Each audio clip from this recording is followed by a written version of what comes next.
On the great continent of Gaia, monsters have been mysteriously vanishing. For several years now at first, everyone thought these creatures were just going extinct. But hold on, what a surprise.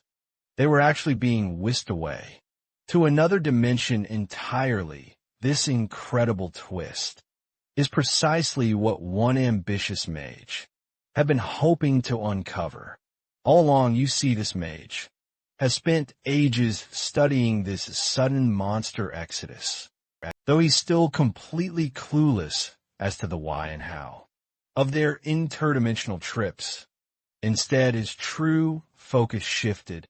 His real focus is on how he can harness this incredible power. For himself, of course.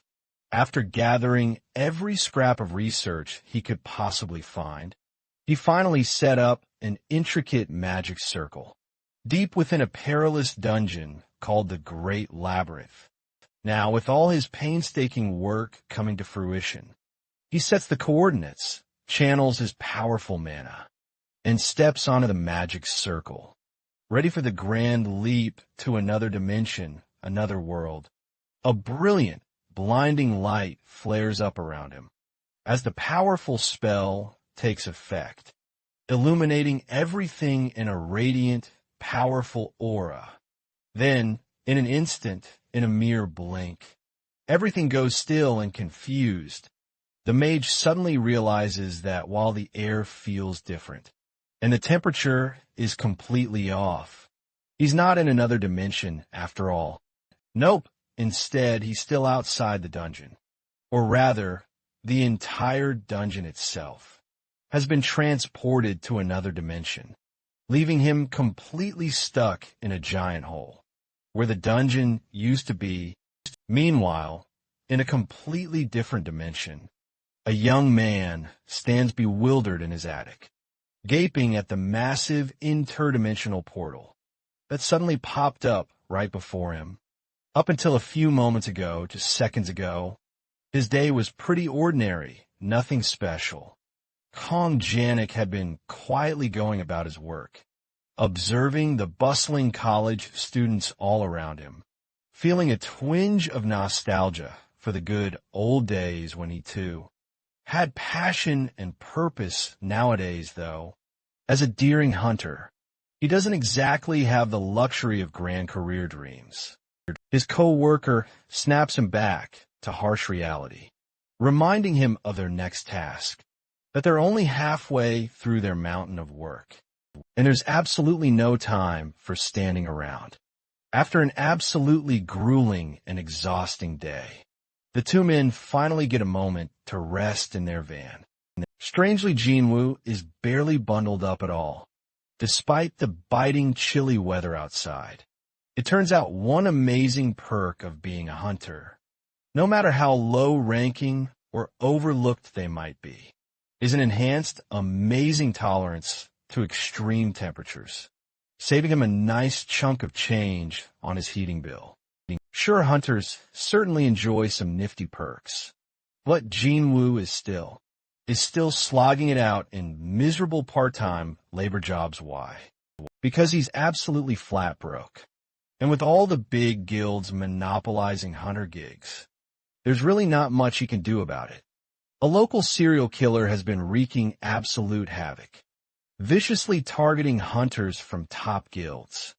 And now those guilds are greedily snapping up every single hunter job in sight. So much for climbing the ranks anytime soon for him. Today, however, it seems to be Jinwoo's incredibly lucky day. Suddenly a loud crash rings out, followed by screaming echoes from the nearby school area. This is his golden chance. Chaos like that can only mean dangerous monsters are on the loose, and just bagging a few of them could instantly set him up with enough cash to coast comfortably for a whole year. But as his luck would tragically have it, his dreams are promptly crushed when a man barrels right in, shoving Jinwoo forcefully aside, as several other powerful hunters swoop onto the scene. Titan, the huge guild managing the area, is already there and in full force. and in a flash, they seize complete control of the situation. Duyin, the formidable deputy guildmaster, snaps at Jin Woo, telling him sharply to get lost. Unless he's itching for a one-way ticket straight to the afterlife. The gap between him, a mere D rank hunter, and an A rank hunter from a big-time guild, is just far too massive to ever bridge. With his aspirations absolutely trampled, he trudges onto his next miserable part-time gig, hoping at least it will pay just a few bills. Later, as he finally arrives home, weighed down by a hefty dose of crushing defeat, he suddenly hears a very strange noise emerging from deep within his apartment. He bravely steps forward, investigating the strange sound. He suddenly finds himself face to face with a shimmering portal, a gateway to another world, utterly packed with fearsome monsters. Yet, these monstrous creatures strangely cannot seem to perceive him, and with an unexpected ease, he is able to pass right through, experiencing absolutely zero weird reactions from his own body. This, he realizes, could be the incredible break he's been searching for. Heading downstairs to try and gather his scattered thoughts, he carefully ponders all of his rapidly appearing options. This mysterious portal is undoubtedly some sort of dungeon, a fascinating concept that, until this moment, had only ever existed in pure theory. Had it miraculously appeared anywhere but within his own private attic, he would absolutely be thrilled, but it's here in his very own home, a development that significantly complicates almost everything. Reporting this discovery to the Guild Association would surely mean they'd swiftly kick him out of his residence. All for their exclusive investigative purposes, of course. So his only viable choice is to keep this entire matter under wraps and claim this incredible dungeon as his very own. First, he desperately needs to confirm if these monsters can cross over from their world to his side of the mysterious portal. Thankfully, they utterly cannot seem to see him. A definite and massive plus, given he could only handle at best perhaps 2 or 3 goblins fighting entirely solo.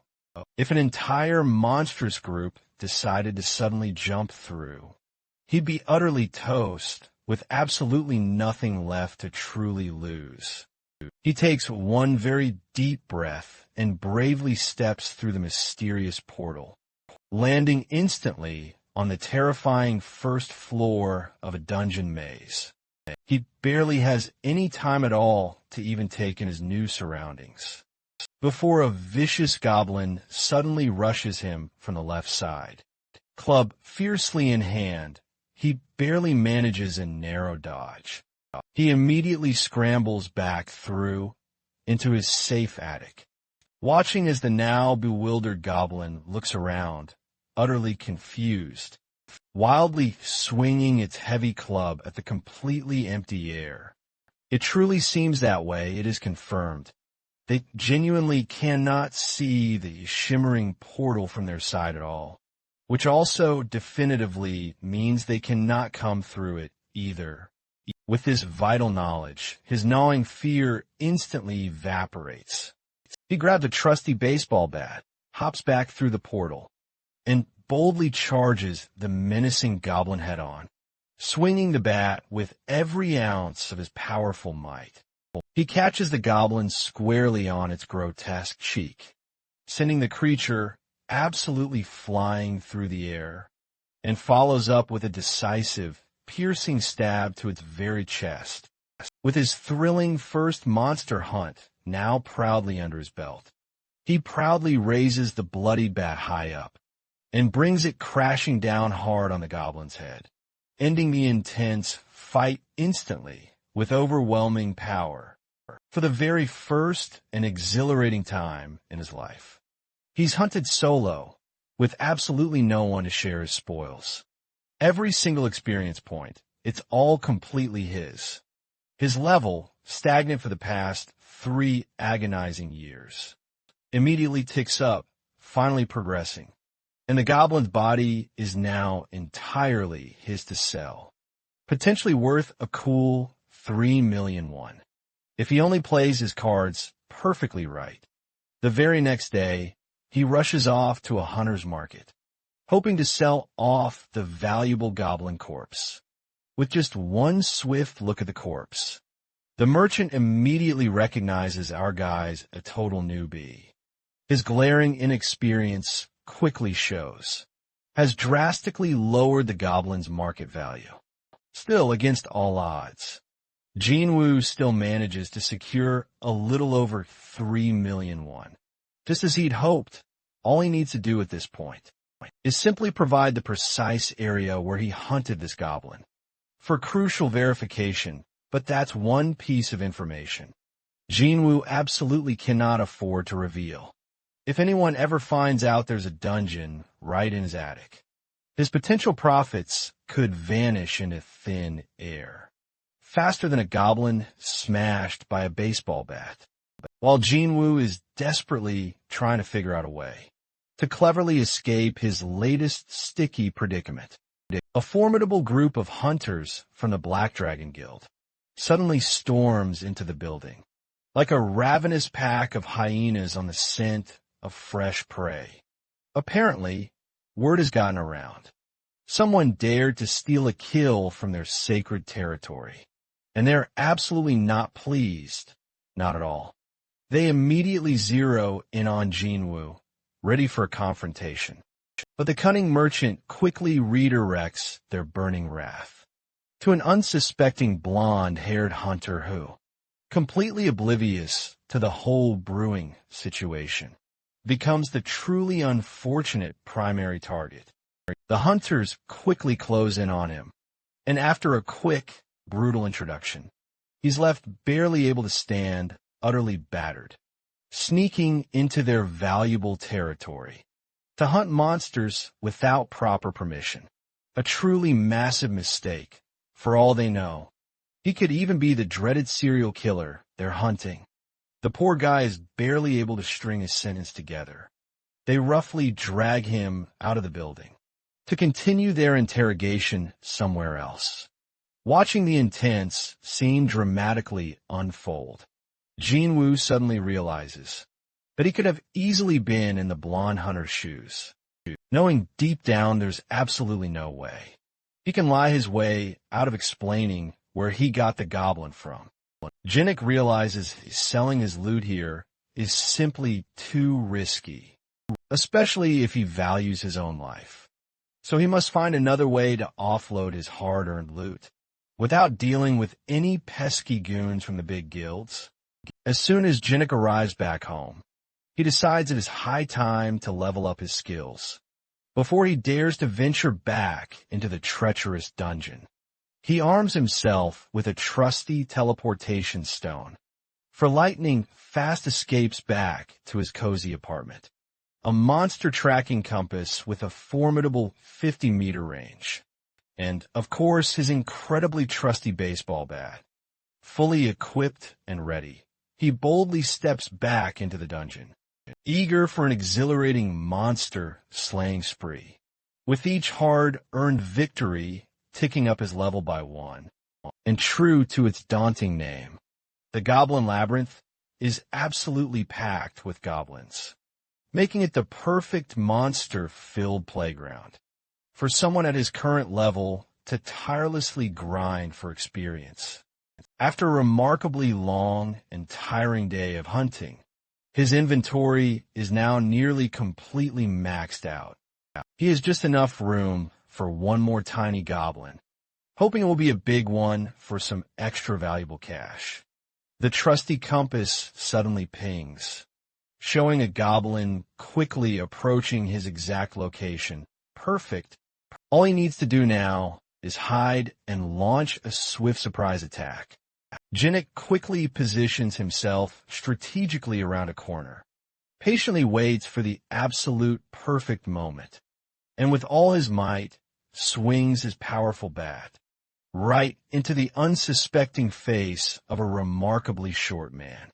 To Jinnick's utter horror, it is clearly not a goblin, but instead a very irate and angry stranger, shouting furiously at him in a language he cannot understand.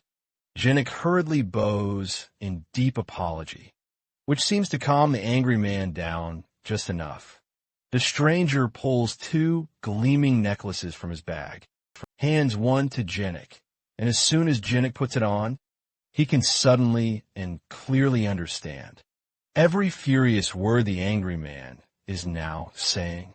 That is when he suddenly realizes two crucial things. First, the guy has every single reason in the world to be incredibly mad, having just taken a brutal bat to his unsuspecting face. And second, this is not just any ordinary short man. It is an actual living dwarf, a mythical being he had only ever read about in exciting fantasy novels. As the dwarf continues to angrily rant and rave, Jinnick helps him pick up all the scattered items around them, all of which look exceptionally high quality and valuable. Unfortunately, he does not even get a chance to admire them before the dwarf keenly notices Jinnick's own bag and quickly snatches it right up. The dwarf furiously demands to know where Jinnick got it. A completely baffled Jinnick then explains, it is just an ordinary aluminum baseball bat, but the dwarf seems absolutely convinced it is made from orichalcum, a supremely rare and highly prized metal to the dwarf. This seemingly ordinary bat is now so incredibly valuable that not even an enormous fortune could ever buy it. Instead, he immediately offers Jinnick a fascinating trade, some truly rare items from his very own legendary stash.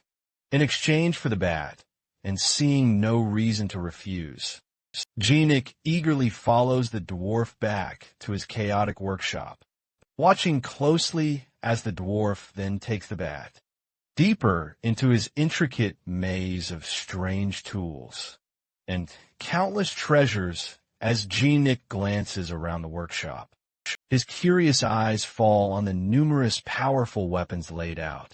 He simply cannot help but wonder which one he should stealthily try to swipe.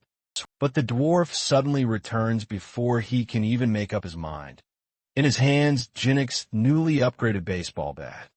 For some truly mysterious reason, it is shining an intense bright red and has a noticeable slight glow. Jinnick instantly double-checks, is this really his original bat? The dwarf excitedly confirms that it is just one of orichalcum's fantastic traits. It starts out incredibly weak and extremely flimsy, but once it is powerfully enchanted, it then becomes incredibly strong and super durable. That last powerful word catches Jinnick's complete attention. Enchanted. Somehow the cunning dwarf managed to magically enchant his bat. Testing a few swift swings, Jinnick immediately notices it feels entirely different from what he vividly remembers. It is almost hard to even believe that something this powerful could ever even exist, let alone be made from an ordinary aluminum baseball bat. He quickly checks his status menu, and sure enough, his bat is now clearly classified as a legendary item, boasting S-grade durability and an amazing automatic retrieval feature. Jinnick's once basic bat has turned into an ultra-rare and valuable treasure. Selling this would absolutely be a massive jackpot. But the item is unfortunately bound to him now, so no dice still. Even if he cannot make money off of the bat, he can always make some much-needed cash with the goblin corpses he has stashed in his personal inventory. The problem is he cannot sell them openly, without drawing a lot of unwanted attention. His best and only option is the hunter industry's black market. They never ask questions, they have a solid system for dealing with even the most unique inventory. Jinnick heads home, He pulls out one of the black market business cards and quickly tracks down a rather suspicious-looking address. The card screams shady dealings, but it is all he has. As he is searching for the hidden entrance, a man named Deputy Cho Hyung-il calls down to him and warmly invites Jinnik to meet the boss. The boss, Lee Jun-chul, is a cunning loan shark cleverly disguised as a loan agent, who also dabbles in monster corpses on the side as a hobby. When Jinnik lays out 20 fresh goblin corpses for inspection, the two men are absolutely stunned despite him being a newbie. Jinnik managed to bring in such an incredibly huge haul, and in such incredible condition too. Well, except for the slightly bashed in heads. As they are busily negotiating the prices, they are suddenly interrupted by a black market merchant, rushing in frantically to loudly announce that a monster has shown up nearby. Turns out laying out 20 fresh goblin corpses was like putting up a giant neon sign for all nearby monsters. And to make matters worse, two massive orcs, definitely out of Jinnik's league, appear. And Jinnik quickly realizes he has only two options: grab his precious corpses and run, or become orc food. But alas, it is far too late. One of the orcs is already swinging a massive battle axe. Straight at his head, he deftly dodges the first swing. But the second one is much too close. Just when he thinks it is truly game over for him, his incredible enchanted bat magically summons itself directly from his inventory and powerfully blocks the attack, sending the orc flying back. Another fantastic enchantment, presence detection. With this incredible bat, Jinnik might actually stand a chance. As the orc charges again, Jinnik, now much more confident, immediately goes on the offensive. He smashes the bat down hard on the orc's knee, completely disorienting it, and follows up with a devastating strike to its face, snapping its neck instantly. Just like that, his level dramatically jumps from 24 to 36. Before he can even celebrate, the second orc attacks. This time he dodges, runs swiftly behind it, and slams his bat directly into its back, then finishes it off with a brutal blow to the head. With the orcs finally defeated, Jinnik smirks and triumphantly turns back to the men and suggests they add the orc corpses to their deal. That day he walks away with a spring in his step, having convinced them to pay him 15 above market price. His bank account is now a sight to behold, and thanks to saving the black market crew, he secured a reliable buyer for his future loot. Clearly the black market guys have realized Jinx isn't some low-level thief. He is definitely something more. They're looking at a powerful hunter, make no mistake, strong enough to take down two massive orcs solo. Even with his legendary bat and newfound strength, it's impressive. Though he knows deep down, he will need better gear to tackle higher-grade monsters. Fortunately, he has got a clever plan to score his next upgrades, maybe even for free the very next day. Jinx shows up with a crate full of beer cans and alcohol for the grumpy dwarf, thinking he had struck gold with this idea. After all, the dwarf absolutely loves aluminum. So why not beer cans? The dwarf's eyes widen, seeing the crate full of orichalcum, or surprise. He tries again only to spit it out immediately. What taste? The taste is absolutely horrible, just dreadful. To avoid another shouting match with the dwarf, Jinx quickly offers him some soju instead. The dwarf takes a swig, and while he is mildly satisfied, there is clearly room for improvement in this drink. Jinx can sense it in the air. The dwarf is looking for that extra potent kick.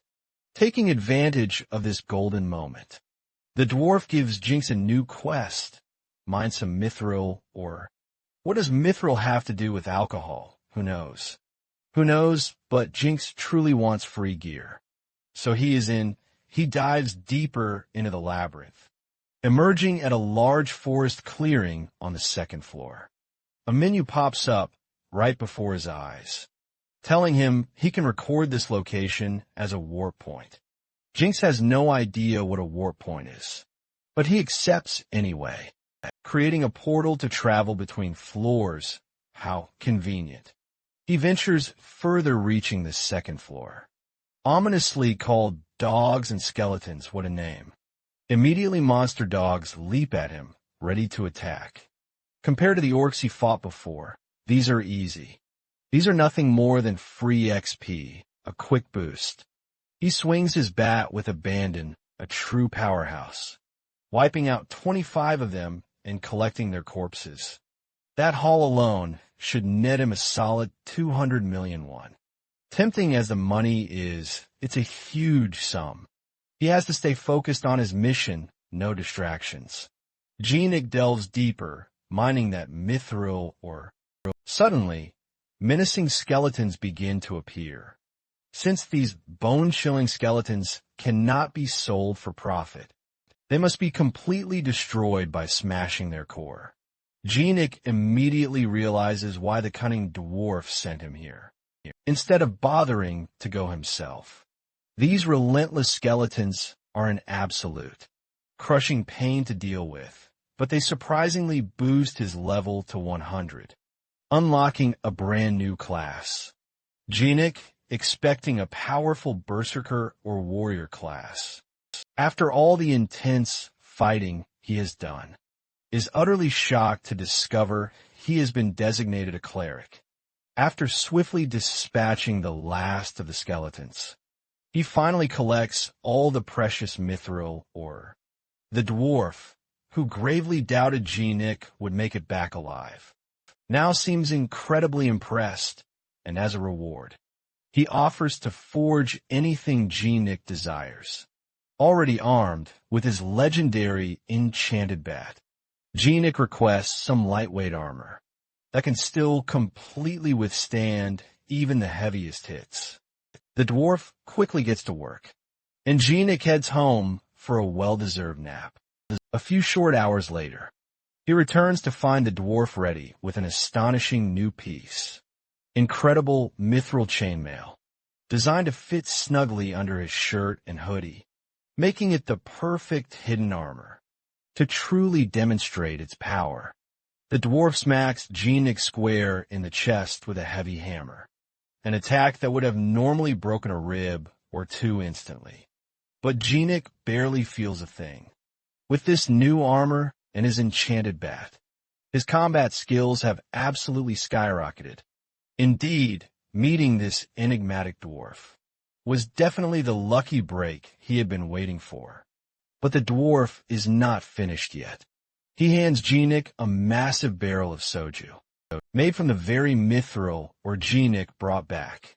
Genik takes it home to eagerly try, and instantly discovers the dwarf was absolutely right. The mithril barrel has utterly transformed the soju into something truly unique.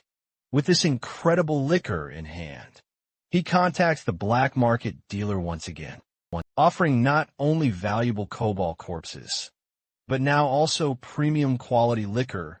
Meanwhile, in a completely different part of town, the Titan Guild is finishing an intense training session when an unexpected anomaly gate suddenly rips open, spewing out terrifying hordes of vicious lizard men.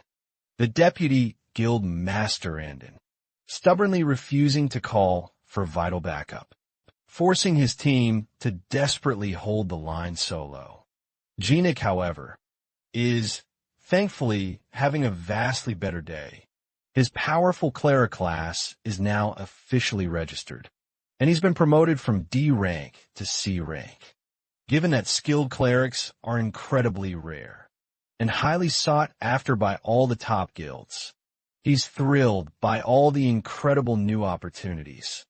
Suddenly, a bloodied hunter bursts into the scene, desperate and pleading for a cleric's help. Genik bravely volunteers, immediately taken to the site.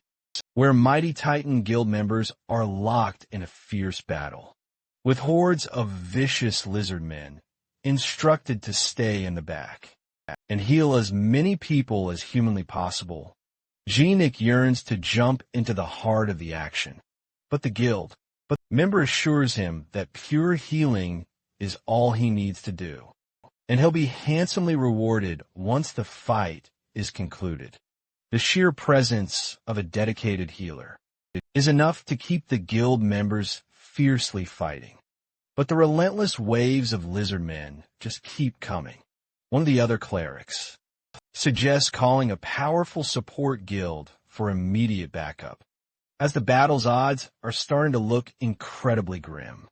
Just as Genik is considering their urgent next move, he suddenly senses a dangerous, hostile presence right behind him. His trusty bat swiftly saves him from a near-fatal blow, delivered by a sneaky, elusive lizard man, who somehow bypassed all the frontline hunters, aiming straight for the vulnerable healers. Realizing that their crucial rear defense has been breached, Genik swings his mighty bat, sending the attacker flying. He quickly warns the other clerics about this grave breach, Genik understanding deeply that he's the only one who can truly hold them off.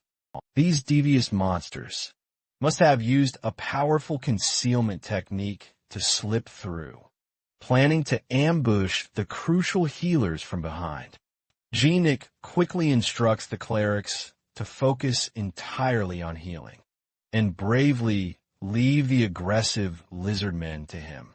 The other clerics look at him with profound concern. They mistakenly think he's just another ordinary healer like them. But Genik charges in, reassuring them with a confidence. He's only kind of feeling himself at this moment. Yet in reality, he's incredibly nervous. But he bravely manages to hold his ground against the relentless onslaught. At one point, a swift lizard man slips past his guard and boldly lunges for another nearby cleric. Genik sprints after the creature, leaping just in time to intercept the brutal attack. He lands a rushed but impactful blow, but leaves himself vulnerable to a stab from behind. Thankfully for him, the dwarf's tough chainmail armor completely absorbs the impact, leaving the monstrous foe utterly stunned. When its surprise attack utterly fails, Genik instantly seizes this golden moment, countering with a powerful, solid swing right to the creature's face, bravely managing to hold the defensive line and allowing the clerics to focus solely on their crucial healing. Suddenly, the lizard men all freeze in place, as an impossibly powerful figure dramatically joins the fray. A man who effortlessly takes down one of the monstrous foes. With a single devastating punch, it's the legendary CEO Sango, the revered Titan Guild master himself. He nods at Genik and immediately asks if he was truly the one who took down all the terrifying monsters. In this very area, Genik, a bit confused about who this absolute powerhouse truly is, admits he was indeed handling things effectively here. The clerics are completely baffled. How could he possibly not recognize Sango, the infamous S-rank hunter of legends? With no precious time to spare, Sango heads straight back into battle, promising to generously reward Genik for his valuable help later. As soon as he steps into the fight, his mighty presence immediately raises everyone's fighting spirits. Everyone except Endon, the ever-irritable deputy guild master, who's clearly incredibly irritated. Sango takes full charge without a moment of hesitation, barking out clear, commanding orders, and instantly commanding attention from all the brave hunters. With the immediate area swiftly cleared, he unleashes a powerful shockwave attack with overwhelming force, that sends the remaining lizard men flying through the air. In mere, astonishing moments, Sango has completely wiped out all of the remaining monsters, satisfied that his precious guild members are now finally safe. Sango then turns to Andin, grabbing him firmly by the jacket, to sternly reprimand him. What were you possibly thinking? Risking your own precious life and the lives of everyone else around you like that. Andin then desperately claims he just wanted to protect the guild's valuable reputation. But Sango instantly sees right through his weak facade. It's not truly about the guild, is it? It's purely about your own inflated pride. Their tense stare down is broken when one of the other alarmed guild members. Sango quickly dismisses the clerics, the ones who secured the entire area. Sango composes himself and addresses all the hunters, thanking them all for their incredible efforts, especially the brave Jinnik, who played such a key role in keeping everyone alive. As a significant gesture of his gratitude, Sango invites Jinnik to join the Titan Guild directly, completely skipping the usual registration process, and then can't hold back his frustration immediately, stepping right in to belittle poor Jinnik, calling him just a D-rank who simply got lucky. But Sango is definitely not having any of that. He reminds Andin that this mere D-ranker actually saved countless precious lives, lives that would have been completely lost without his strong determination. Sango then forcefully makes Andin apologize, delivering a truly heavy blow to Andin's inflated pride. However, Jinnik bravely declines the generous offer. He's simply not interested in joining a guild where people like Andin still hold any authority. That's certainly the final straw for Andin, who lunges at Jinnik with an enhanced, powerful punch, only to be met by Jinnik's bat, landing squarely in his stomach. The unexpected blow knocks Andin out cold, and the entire scene soon makes huge headlines, sparking quite a massive buzz in the local news.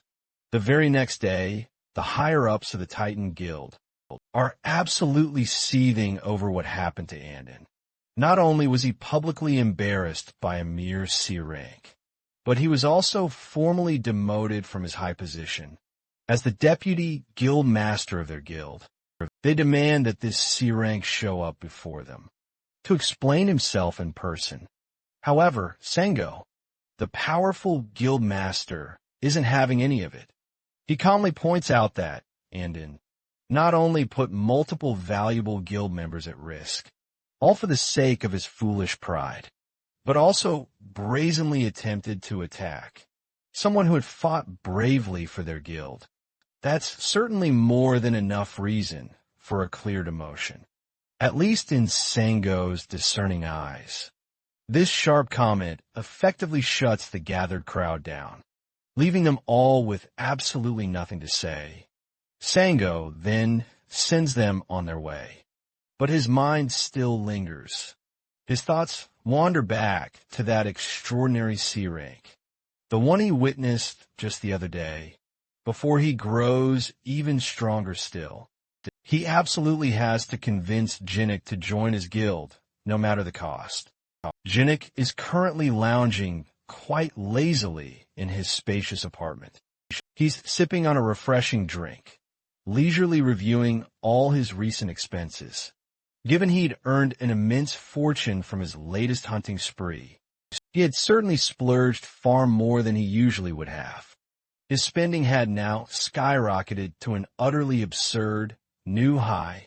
If he'd only known things were going to take such an unexpected turn, he would have readily accepted the extra compensation the Titan Guild had generously offered him earlier, but hey, that's just how it goes. Ultimately, it really doesn't matter a single bit anymore. He now possesses an incredibly better way to earn vast sums of money. After indulging in some much-needed and well-deserved relaxation, he swiftly heads right back into the perilous depths of the dungeon, intending to collect even more valuable monster corpses for profit. Simply hunting the same old, familiar monsters just isn't enough. It simply isn't enough excitement for him anymore, not at all. Now that he's much stronger, he desperately craves tougher opponents. He ventures even deeper into the second floor than he usually would, and suddenly finds himself confronted with a daunting challenge. Facing off bravely against an entire small army of menacing orcs.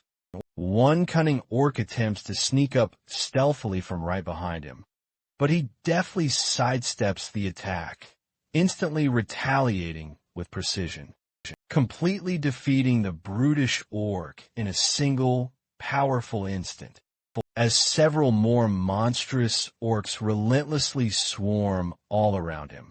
Jinnick thinks to himself, just a mere few days ago, I recall, I most certainly would have been utterly dead on the very spot. Thanks to his incredible new, powerful equipment, though, he's fine. He dispatches them all now with an incredible and shocking ease. By the thrilling end, he counts a grand total of 20 orc corpses, more than enough to keep him financially secure for an entire year. Still feeling incredibly energetic and eager for more challenges, he decides to delve even further into the perilous depths of the dungeon, bravely entering the infamous, treacherous third floor, ominously named the fearsome Temple Guardian's Labyrinth. Beware. At his first glance, the area deceptively appears completely empty. But that deceptive calm is shattered by a sudden, violent tremor. Shaking the very ground, a giant, stony hand bursts out beneath him. Jinnick barely manages to dodge its crushing blow, a very close call. Thankfully, he's incredibly quick and nimble on his agile feet. The massive, threatening hand belongs to a formidable stone golem, an artificial, colossal monster entirely built from pure mana. Its relentless attacks are proving too fast for him to properly dodge.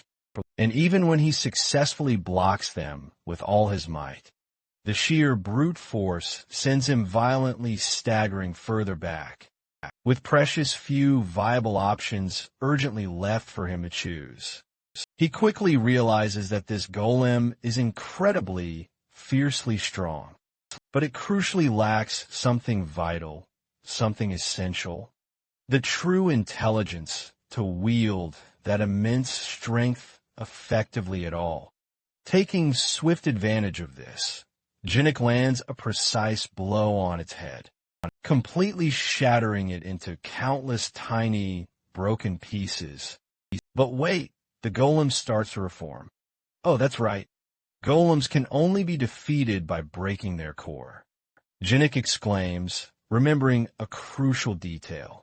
Remembering this crucial detail just a moment too late, as he tries to retreat and formulate a strategy. The monster regenerates its hand, quickly enough to catch him before he can escape. Just when he thinks he's trapped, an arrow flies in and strikes the golem in the chest. Seizing the opportunity, Jinnick follows up with a sharp jab from his bat, breaking the core and defeating it once and for all. He turns to thank his mysterious savior, but instead of the dwarf he expected, he's met with a beautiful woman, sporting some peculiar ears. An elf, he thinks to himself. Bowing his head, he thanks her for saving him, but he doesn't notice as she rushes toward him. Before he knows it, she grabs him by the collar, pulling him in for a little interrogation. I haven't seen you in this dungeon before. Who are you, and where did you come from? She demands, her curiosity unyielding. Clearly he's not from Jinnick's world.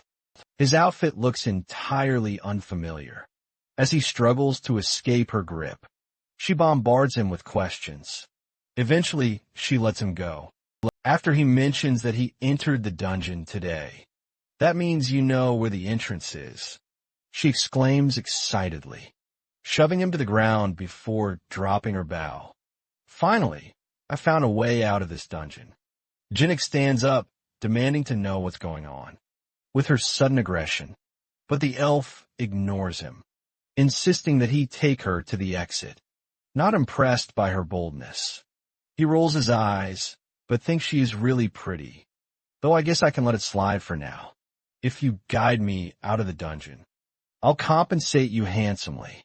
She promises, after all, I'm a platinum rank mercenary, so you could trust me. Her name is Lucia, and she's a half-elf who prides herself on being somewhat famous. Surely, he must have heard of her somewhere.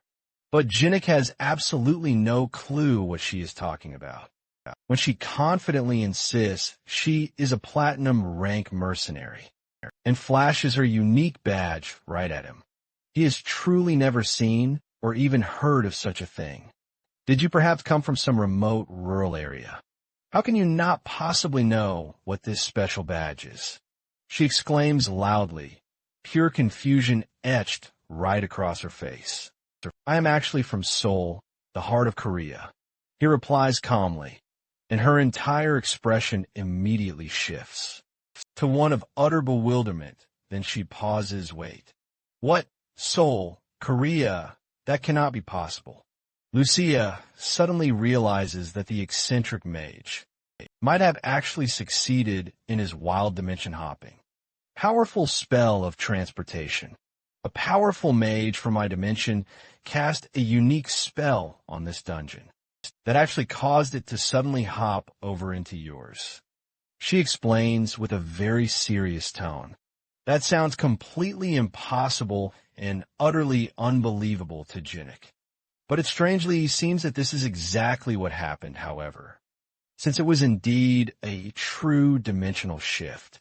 Reversing the powerful magic will surely allow her to return to her original world. Jinnik had truly felt something was incredibly odd, but it shockingly turns out this dungeon is not even from his world. If it returns to its original spatial location, that could spell serious trouble for him, without a doubt. He quickly asked her if she truly plans to send the dungeon back immediately, but she reveals she absolutely cannot. It will be far too difficult to reverse the potent magic here. She replies with a thoughtful expression, but there's a potential crucial location that could immensely help. It is a very special hidden room found on this floor that I painstakingly found a long while ago.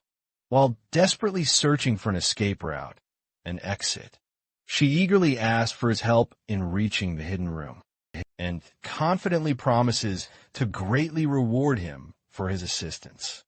The proposed conditions do not seem too bad at all, so he readily agrees to help her finally reach it.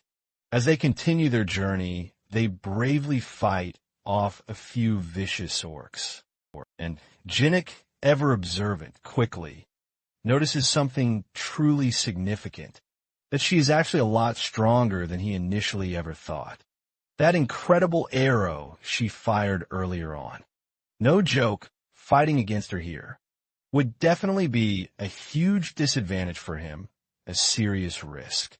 His absolute safest and smartest bet is to cooperate with her and carefully continue assessing the situation. After a little more weary walking, they decide to finally rest at a secure, safe spot.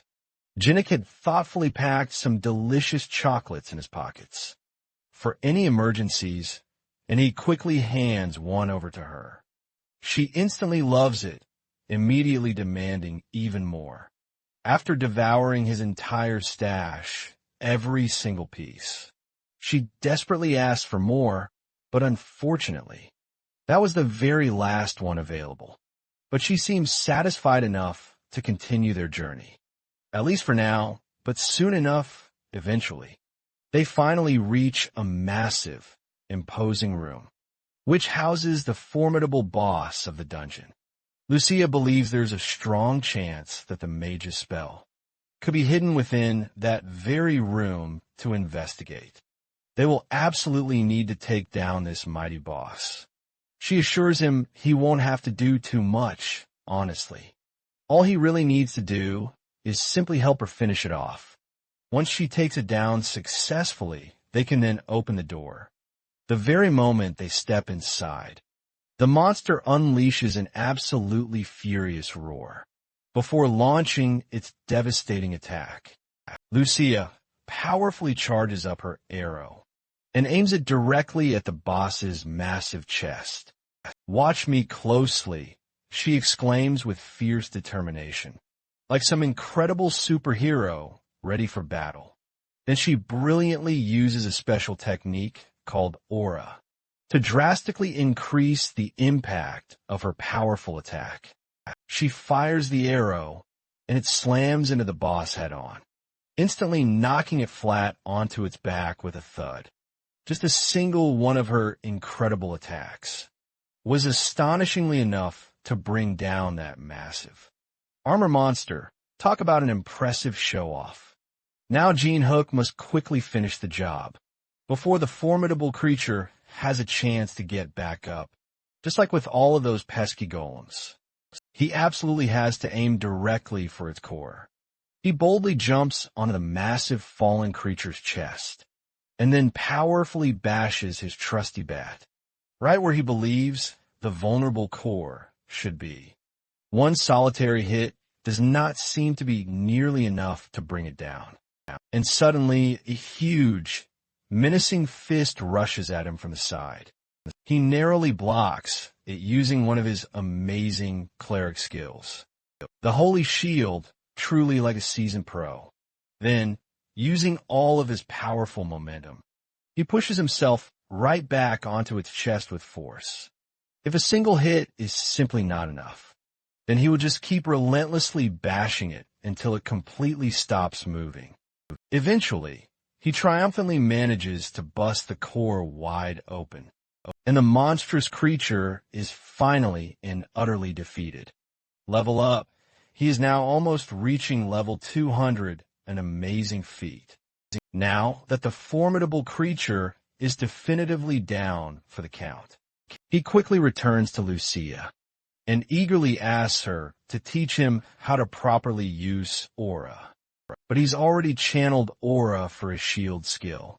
He somehow transformed his holy cleric power into Aura. For him, it was simply another class skill, nothing more. Lucia, however, found herself completely baffled. She had no idea what that mysterious energy was. But hey, if he can effortlessly use powerful skills like that, it looks like he'll pick up how to wield Aura with astonishing speed. Much faster than she initially anticipated, given his raw potential. He might even start enhancing his attacks with that very Aura, right from the very beginning, without any delay. But first, there's always one crucial condition. She promptly sends him back to snag even more chocolates for her. Meanwhile, back in the bustling city, things are heating up. Sango strides confidently alongside his trusted secretary, Lee Hyena, as they discuss a brand new, troubling anomaly that unexpectedly appeared near Gangnam Station's busy streets. It was ominously detected just yesterday evening, meaning they have barely 5 crucial days to prepare themselves before a truly powerful monster crashes this party, big time. No matter how Sango envisions the situation unfolding, there's absolutely no way his guild can tackle this one alone. However, a huge problem emerges. All the other major powerful guilds, sadly, have already been dispatched overseas, far from here, leaving the mighty Titan Guild against all odds, as the sole remaining force in Korea ready to fight. Hyena tirelessly continues her search for capable hunters, who are currently freelancing locally anywhere she can find, but none of them appear to be truly reliable, it seems. Sango, however, has a different idea entirely. He has his sights firmly fixed on someone else, coincidentally. That very someone just happens to be crossing the street. He quickly excuses himself, without a moment's hesitation, from the ongoing conversation with his capable secretary, and promptly chases after the elusive Jean Hook, who is carrying home a super large box of delicious snacks that the demanding elf specifically asked him to retrieve. When a determined guild master's voice catches his attention, he quickly offers his bold proposal for Jean Hook to join the Titan Guild once more, just like the old times. But Jean Hook absolutely has no plans to change his mind ever.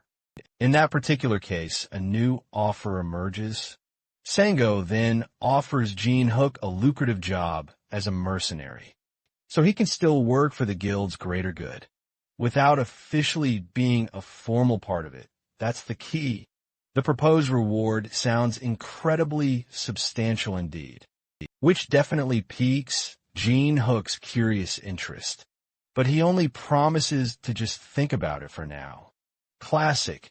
He then returns to the dark dungeon and promptly presents all the snacks to the waiting elf. She eagerly devours every last one, and it is abundantly clear this kind of delicious food is completely foreign to her world. After enjoying her satisfying meal, Jean Hook questions why she is still eating. Here in the deep basement, when they have already vanquished the formidable boss monster, she gestures upwards towards a glowing magic circle on the ceiling, explaining that it acts as a vital link connecting this dungeon to the very world he resides in. And because of this connection, she will need to stay down here for the foreseeable future to meticulously study it. So if he truly desires to learn more about aura, he is definitely going to need to bring her more chocolates.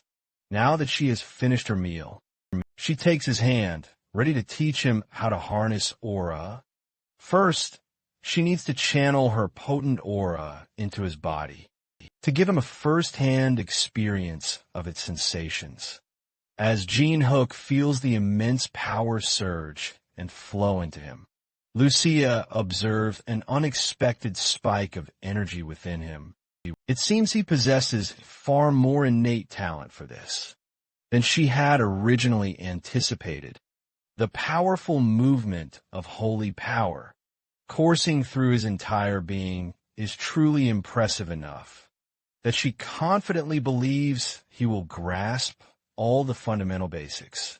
By the end of the day, she commends him for his remarkable talent and inquires if he can vividly remember the intricate flow of aura within his body with absolute confidence.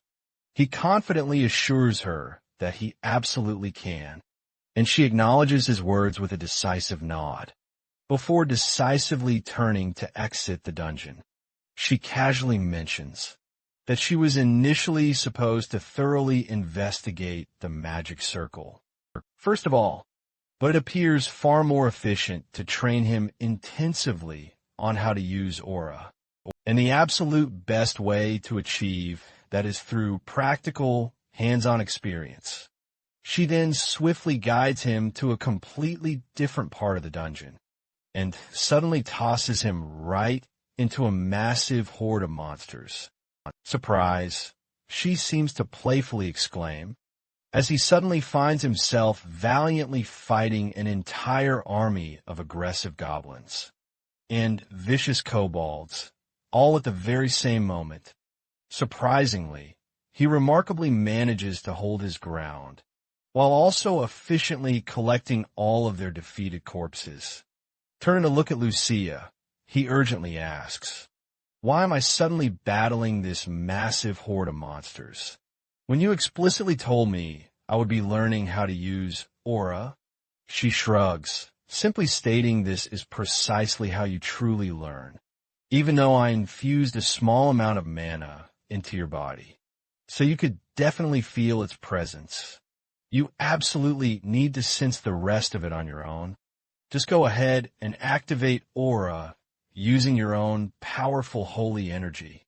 There's no better way to truly grasp this instinct than plunging straight into intense, real combat. Jin-hook, however, is far more irritated that Lucia failed to mention any of this beforehand, simply throwing him into action without a single warning. As their battle rages, the very ground begins to tremble, and a colossal stone golem erupts from the earth, letting out a monstrous roar and violently pushing Jin-hook back. As Lucia explains, he needs to face a truly dire crisis. To unlock his true potential, all he needs is to focus and truly try to feel that holy power emanating from the shield he generates with his skill. The shield is forged entirely from pure aura, so once you grasp its essence, you will master it super quickly. Easier said than done, especially challenging, since he cannot consciously activate the holy shield yet. How am I even supposed to feel any aura from something that simply turns on automatically? He wonders just at that very moment, as a monstrous golem slams a gigantic fist down toward him, and he instinctively blocks it with his holy shield once again. This time, however, he truly feels something new, a strange, unfamiliar energy gathering around his left hand, the very hand activating his powerful skill. This must be what holy power actually feels like. The massive golem relentlessly attacks again, and Jin-hook summons his holy shield to block once more. Except this particular time, it has a distinctly different shape than he remembers, and the very sensation of summoning the shield feels different too. This must be mana, he desperately thinks, but then the golem gives him absolutely no time to figure this all out, and smashes down violently onto his shield, sending Jin-hook reeling and flying backward. Lucia mocks him loudly from her elevated podium, exclaiming, "I told you to master your skill properly, not to make these foolish mistakes." He was just doing what she explicitly told him to do, though. As he braces himself for yet another powerful attack, a sudden, brilliant status window appears right before him, revealing he has acquired an exciting new skill, boldly called Holy Power Application. This incredible skill allows him to effectively channel holy power, to dramatically enhance both his attack and his defense, scaling with the amount of holy power he chooses to use. Wait, so there are actually other ways to gain powerful new skills. Beyond just a simple job change, he excitingly thinks. Lucia notices him spacing out and decides to take matters into her own hands. It seems that facing a golem, while learning aura, is too much for you, she remarks, offering to take care of it from there. But Jin-hook quickly recovers himself and tells her to stand down. Now that I have a firm grasp on my new powers, I should be able to handle everything. He charges at the golem, leaping off the ground, to narrowly dodge another stone fist, aiming right at him while in the air. He focuses his mana on the bat and uses a front flip to gain more momentum, before bringing the mana enhanced bat down. Onto the golem's head, the monster falls, but he's not satisfied yet. He lands on its chest and focuses one more time, trying to channel even more mana into his bat, before bringing it down right onto the golem's chest. At that moment, he unlocks a new skill called Holy Aura. With his enhanced weapon, he stabs the golem and successfully breaks the core. Unlocking his Holy Aura also allows him to gain new skills, like Precision Strike and Unyielding Might. Thanks to Lucia's rigorous training, he unlocked 2 passive skills and an active skill. But Lucia is more concerned about the fact that he learned how to use aura in battle so quickly. She was expecting to just teach him the basics, and then call a day. But now she has to see this through to the very end. She takes one of her arrows and brings down a wall, opening up the area to an even larger horde of monsters. Hook is not impressed, but he readies his bat and prepares for another battle. Here we go again, he thinks, steeling himself for the chaos ahead. The battle with the monsters in the dungeon takes a lot out of him, and by the time he goes to sell the monster corpses, he's utterly exhausted. He looks so tired that the black market boss, Jinu, notices him. When they meet, Hook appears as if he just emerged from a war zone. Jinu decides not to ask too many questions and gets down to business, accepting the monster corpses. He brings up the topic of the alcohol he sold them earlier, previously marketing it as traditional artisan soju. Since it hit the market, orders have been flooding in, and the drink has become incredibly popular, a true hit. In a short time, I could focus solely on selling liquor and never worry about money ever again.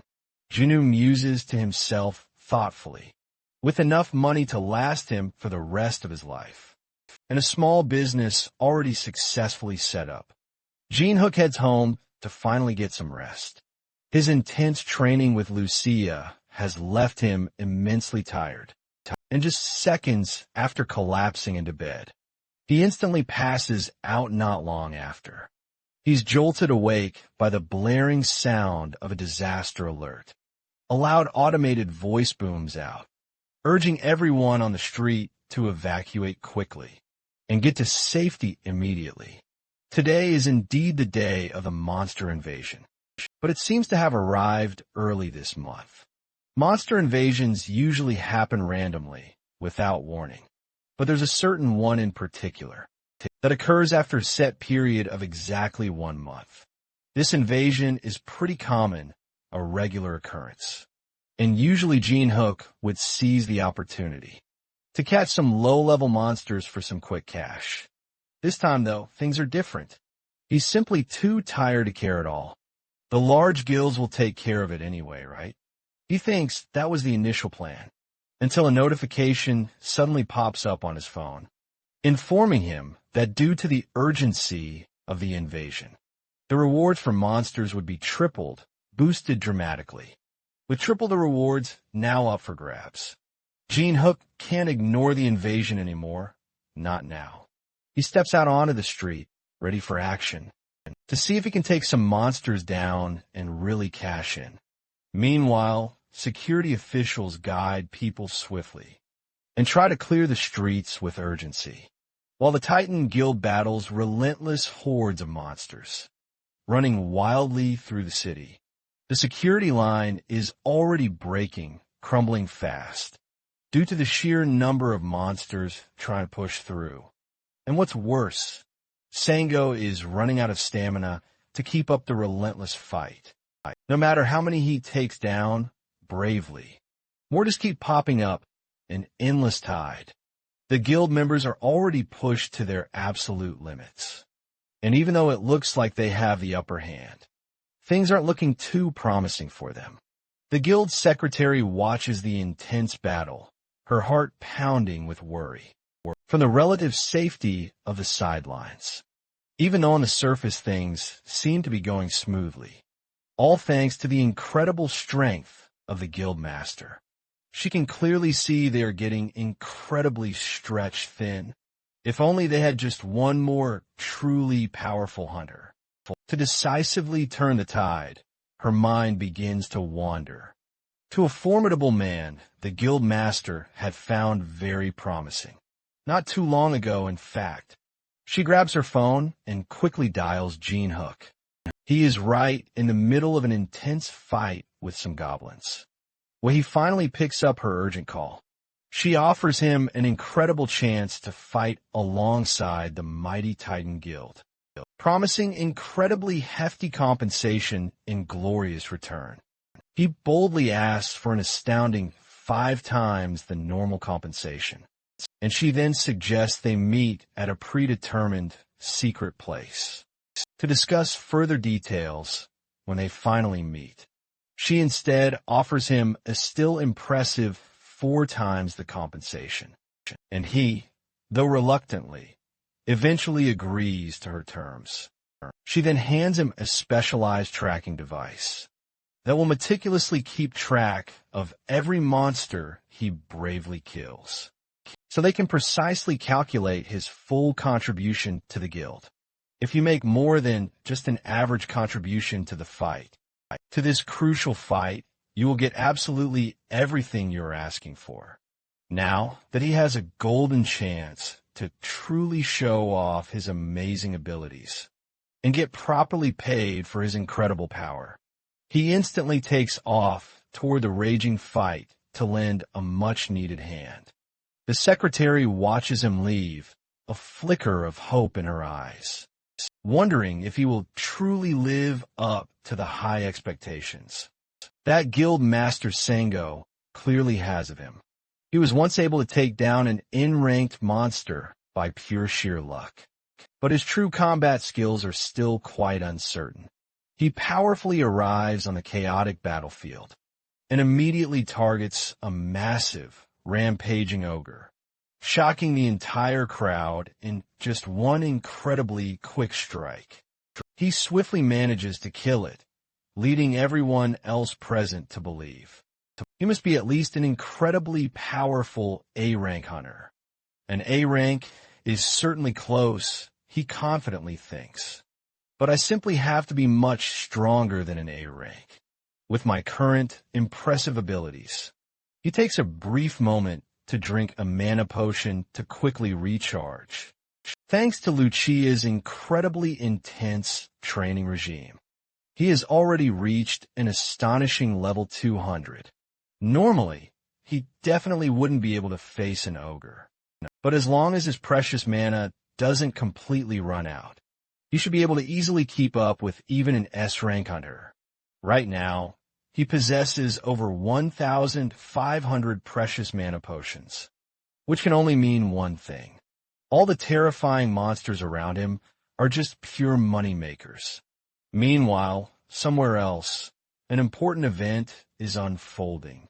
Don takes down monsters alongside his powerful guild members. He notices the monsters are drastically decreasing in number and turns to see a mysterious group. Watching someone effortlessly take down massive monsters with ease. Curious, he quickly checks on them and sees the one person he absolutely despises the most right now. Jin Hyuk, he yells orders to the stunned hunters, telling them to stop daydreaming immediately and go back to fighting terrifying monsters. Why is this guy even here, and who invited him to this place? Just seeing Jin Hyuk immediately reminds him of their last embarrassing encounter, where his utterly humiliating moment was broadcast all over the breaking news channels. That last time must have been due to a ridiculous amount of luck. But this time, since he's completely alone, there'll be no problem taking him out and putting him firmly in his place. With that in mind, he furiously rushes toward Jin Hyuk, hoping to fix his nasty habit of being in the absolute worst place at the wrong time. Unluckily for him, the soaring hunter notices him far too early and counters his attack with incredible speed, sending Don flying and knocking him out yet again. Sorry, not today, Jin Hyuk thinks as he calmly brushes off the commotion. Meanwhile, Sangwoo stares down a rampaging minotaur. His mana is almost gone, and he's completely out of stamina. The minotaur raises its massive club to attack, just as Sangwoo contemplates retreating to regain his stamina, but before it can even hit him, a powerful voice calls out behind him. Jin Hyuk jumps in from above with amazing speed, grabs the minotaur by its mighty horn, and slams it forcefully into the ground for a soaring hunter to take down a minotaur in one devastating hit. It looks like his judgment about Jin Hyuk was spot on, as he takes down the monster with impressive skill. Sangwoo approaches to show his sincere appreciation for the timely help. Jin Hyuk shrugs it off, saying, "The guild master called me, and promised a hefty pay in return for my help, so there's no need to thank me at all." Sang-woo then takes this chance to ask him again to join their guild if you join forces with us. Opportunities like this will keep popping up constantly. Jin Hyuk takes a moment to consider it, and finally replies, "Once we finish up with these last few monsters, then I will surely think about it." As they speak, suddenly, Sango receives a call from Hyena. She frantically tells him to look up at the sky, where the clouds have ominously turned pitch black, and the weather has now become quite fiery, crackling intensely with furious lightning. Something huge and menacing lurks within those dark clouds, and it certainly does not appear to be friendly at all. The colossal creature shoots bolts of lightning down at everything, targeting both the fierce monsters and the brave hunters, while swiftly damaging buildings as it flies high overhead. It's soaring so incredibly high in the vast sky that their powerful skills simply cannot reach it, leaving them completely with absolutely no way to attack. Sango suggests they quickly return to his guild headquarters to assess this dire situation and invites Jinnik to join him there. Reluctantly, Jinnik finally agrees to the plan, and they soon reconvene together in his private office. They quickly run various types of tests, only to grimly find that absolutely nothing they have done so far can truly affect the formidable creature or defend against its brutal attacks.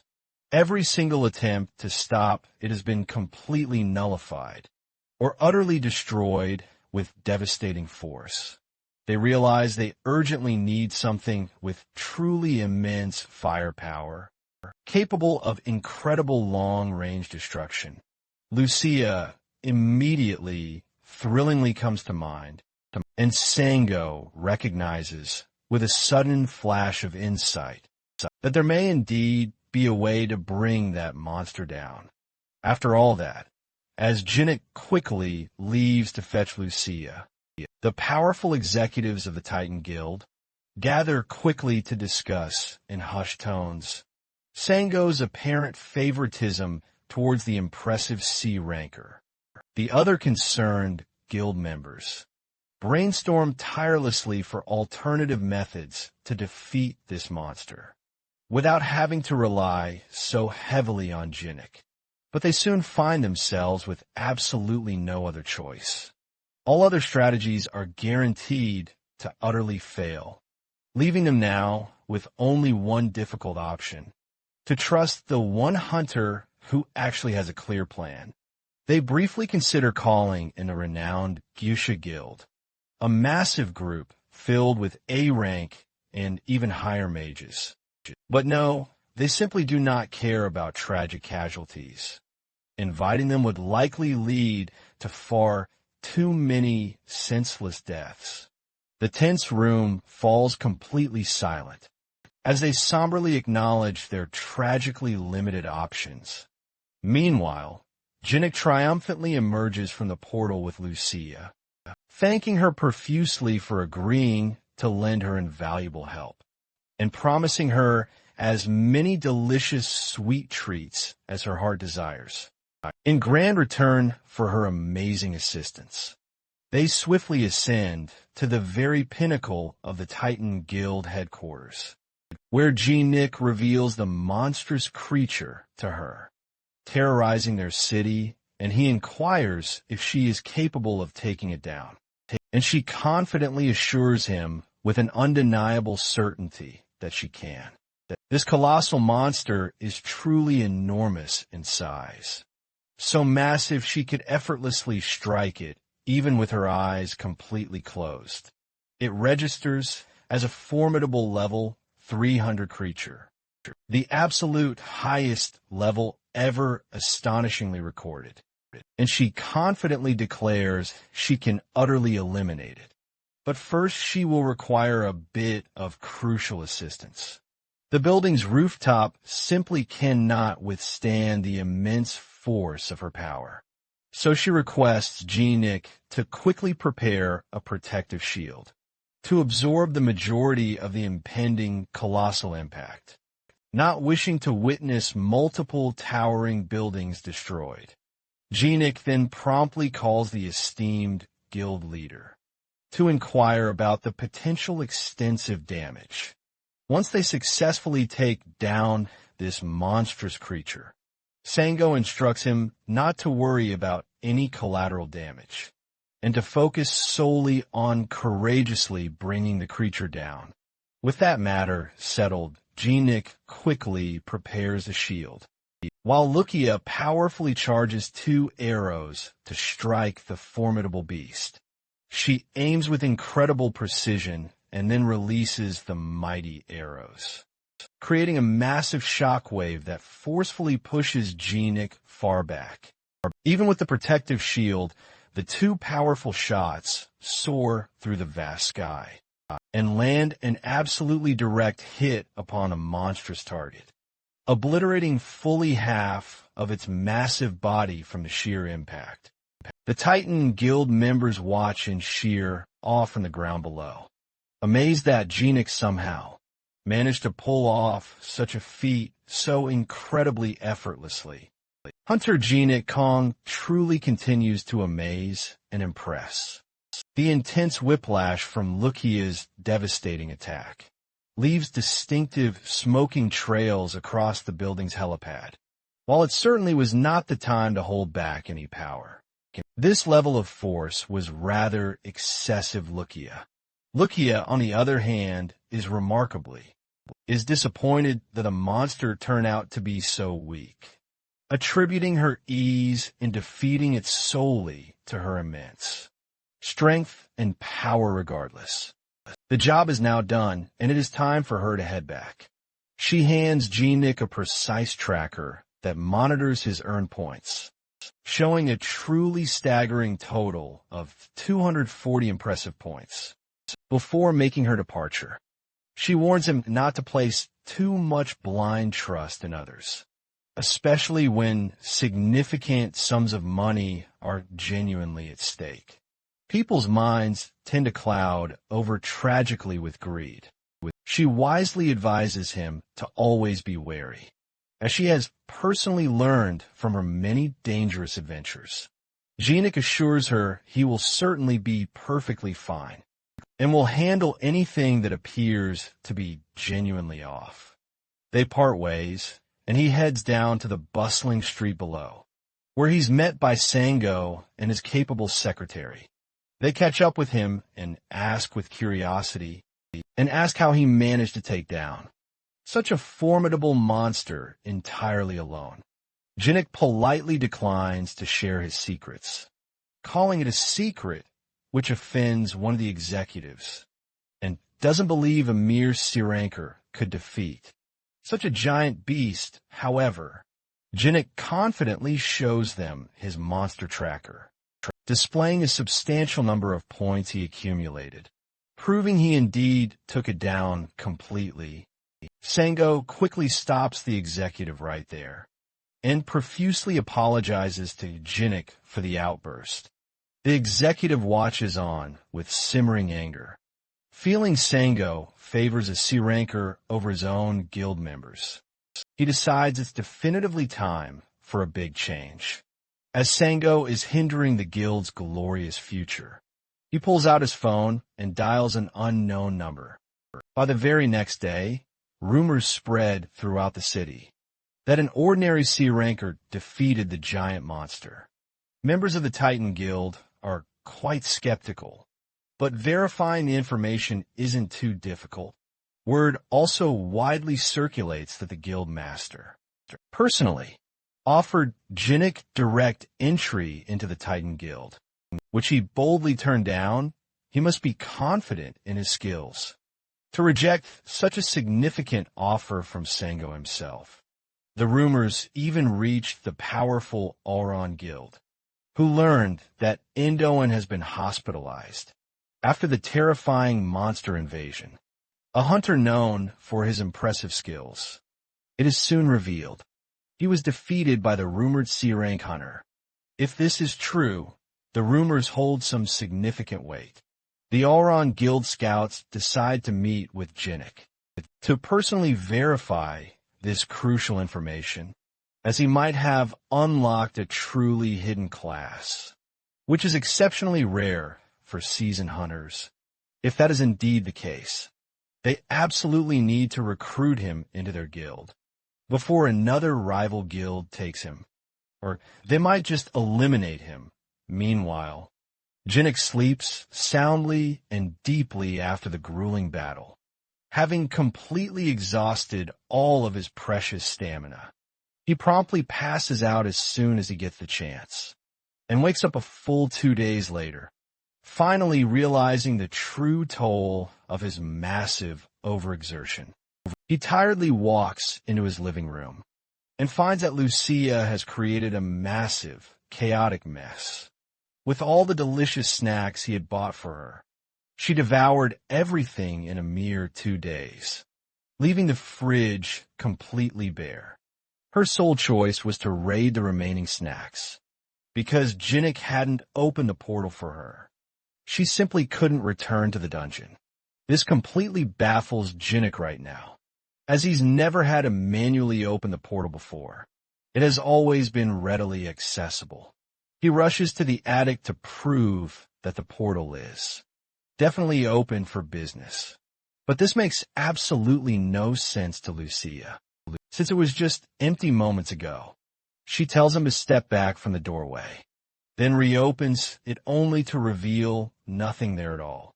Now that he has indeed stepped back, Jinnik is completely dumbfounded, as he has always seen the dungeon portal wide open. Lucia theorizes that the dungeon responds only to Jinnik, suggesting it's directly imprinted onto him, meaning it might have literally fallen on his head. Luckily, it was merely a failed spell. He quickly decides not to dwell on that, and instead orders a huge feast for both of them. Lucia wonders how Jinnik found his way back to the house, after they brilliantly defeated that massive monster. She explains she placed a powerful recognition suppression spell right on it, which should have made it utterly impossible to locate. Jinnik is now wondering why. He asks why she would cast such a spell on his own house.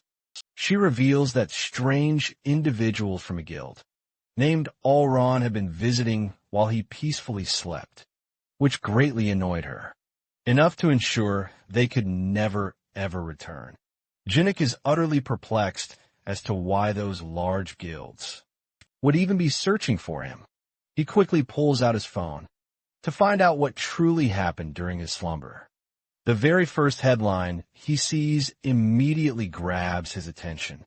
News of him defeating that giant monster has absolutely gone viral. A video is now circulating that clearly shows him fighting alongside the mighty Titan Guild, and it seems he has become famous virtually overnight. This newfound attention is incredibly problematic. His greed in using Lucia's immense power has placed him directly under a harsh spotlight. The hunter industry is extremely territorial, and strong competitors are very swiftly eliminated. He resolves not to dwell on the past any longer. With Lucia finished eating, they eagerly return to the dungeon to deliver their hard-earned loot to the dwarf, all thanks to Lucia's incredibly powerful shot.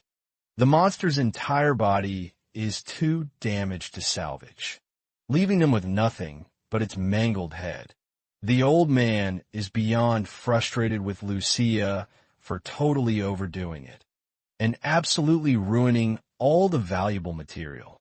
This reveals a natural, simmering animosity between them. Jean Hook quickly interrupts their heated argument, stepping in and asking the dwarf if he can craft something awesome from the monster's corpse. The dwarf then expertly digs out a specific organ from the head, which incredibly allows it to produce powerful lightning. With that amazing discovery, Gene Hook can now enchant his baseball bat to create lightning. As well, that is truly incredible. He politely inquires how the dwarf would like to be compensated, but the dwarf simply wants Lucia to get out of his workshop. Angered, Lucia actually shakes with absolute rage, and Gene Hook has to quickly calm her down by promising more sweets. After barely preventing her from shooting a massive hole right through the dwarf's head, he heads back into the city to buy her all those promised delicious treats. On his way back home, walking alone, Gene Hook senses something ominous lurking in an alleyway. It definitely seems like someone is tracking his every move. With a quick practice flick, he drops his groceries behind a wall and confidently calls out to the creep following him. "Hey, I can totally see you, you know." A surprised voice immediately answers back, clearly surprised that Gene Hook even noticed him at all. And then suddenly, a mysterious figure appears out of nowhere and violently rushes at him, swinging a sharp sword with deadly intent. Gene Hook barely manages to block the swift attack, using his trusty bat, and the newcomer is utterly astonished that Gene Hook could even see him in the first place. This totally confirms all the wild rumors that Gene Hook is far more than just an ordinary S rank. Guess I'll have to show you just how ordinary I really am. Gene Hook thinks as he powerfully pushes the attacker back, and then leaps at him for a swift counterattack. Since the attacker clearly wants to keep his identity a secret, Gene Hook decisively decides he'll just have to beat some serious sense out of him until he finally spills all the beans. However, the cunning attacker has a totally different plan. He uses a mysterious skill to suddenly turn himself invisible. Gene Hook can just faintly feel his presence, thankfully enough to dodge and block most of the attacks. But he knows he can't keep this intense pace up forever. Oh, if only he had his trusty, usual bat. But the ancient dwarf craftsman is still working diligently on repairs. So he's stuck, wielding only a standard aluminum bat. This is definitely going to be a very long, difficult day, he thinks, sharply realizing he absolutely needs to make a quick run for it. And just as he finally makes up his mind to boldly escape, the mysterious hooded attacker moves swiftly, cleverly attaches a small tracking device to his shirt. Gene Hook frantically sprints toward a bustling, crowded area, desperately hoping to effectively hide himself, but the attacker's insidious tracking device allows him to precisely track Gene Hook's every single move. The trail leads directly to a public bathroom in a busy department store. Perfect, he mutters under his breath with a sinister grin.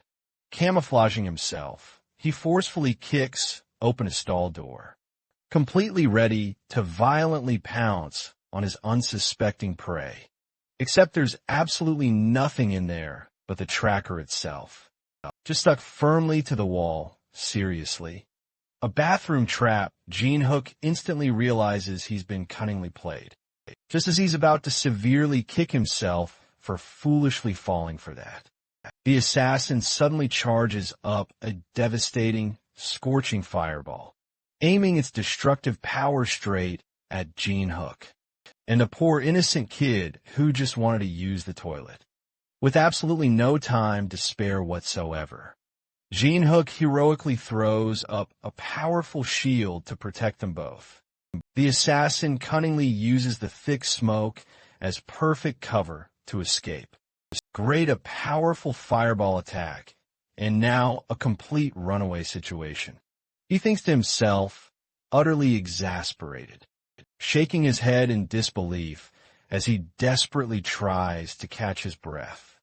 Then, suddenly, a sharp, mysterious object suddenly stabs violently right through the assassin's chest, killing him instantly with a loud, surprised oops. Gene Hook exclaims, blinking his eyes rapidly in utter surprise. I truly did not actually mean to kill him this time. Just as he's sorrowfully lamenting this unexpected situation, a glowing status window suddenly pops up right in front of him. It starkly acknowledges the unfortunate murder incident, but thankfully labels it as a clear act of self-defense. Well, that's certainly a tremendous relief to know. He sighs, but I could have easily done without all this wild drama. Before he can process any of this chaos further, two stern-faced detectives quickly approach him, relentlessly asking him various questions about the alarming incident.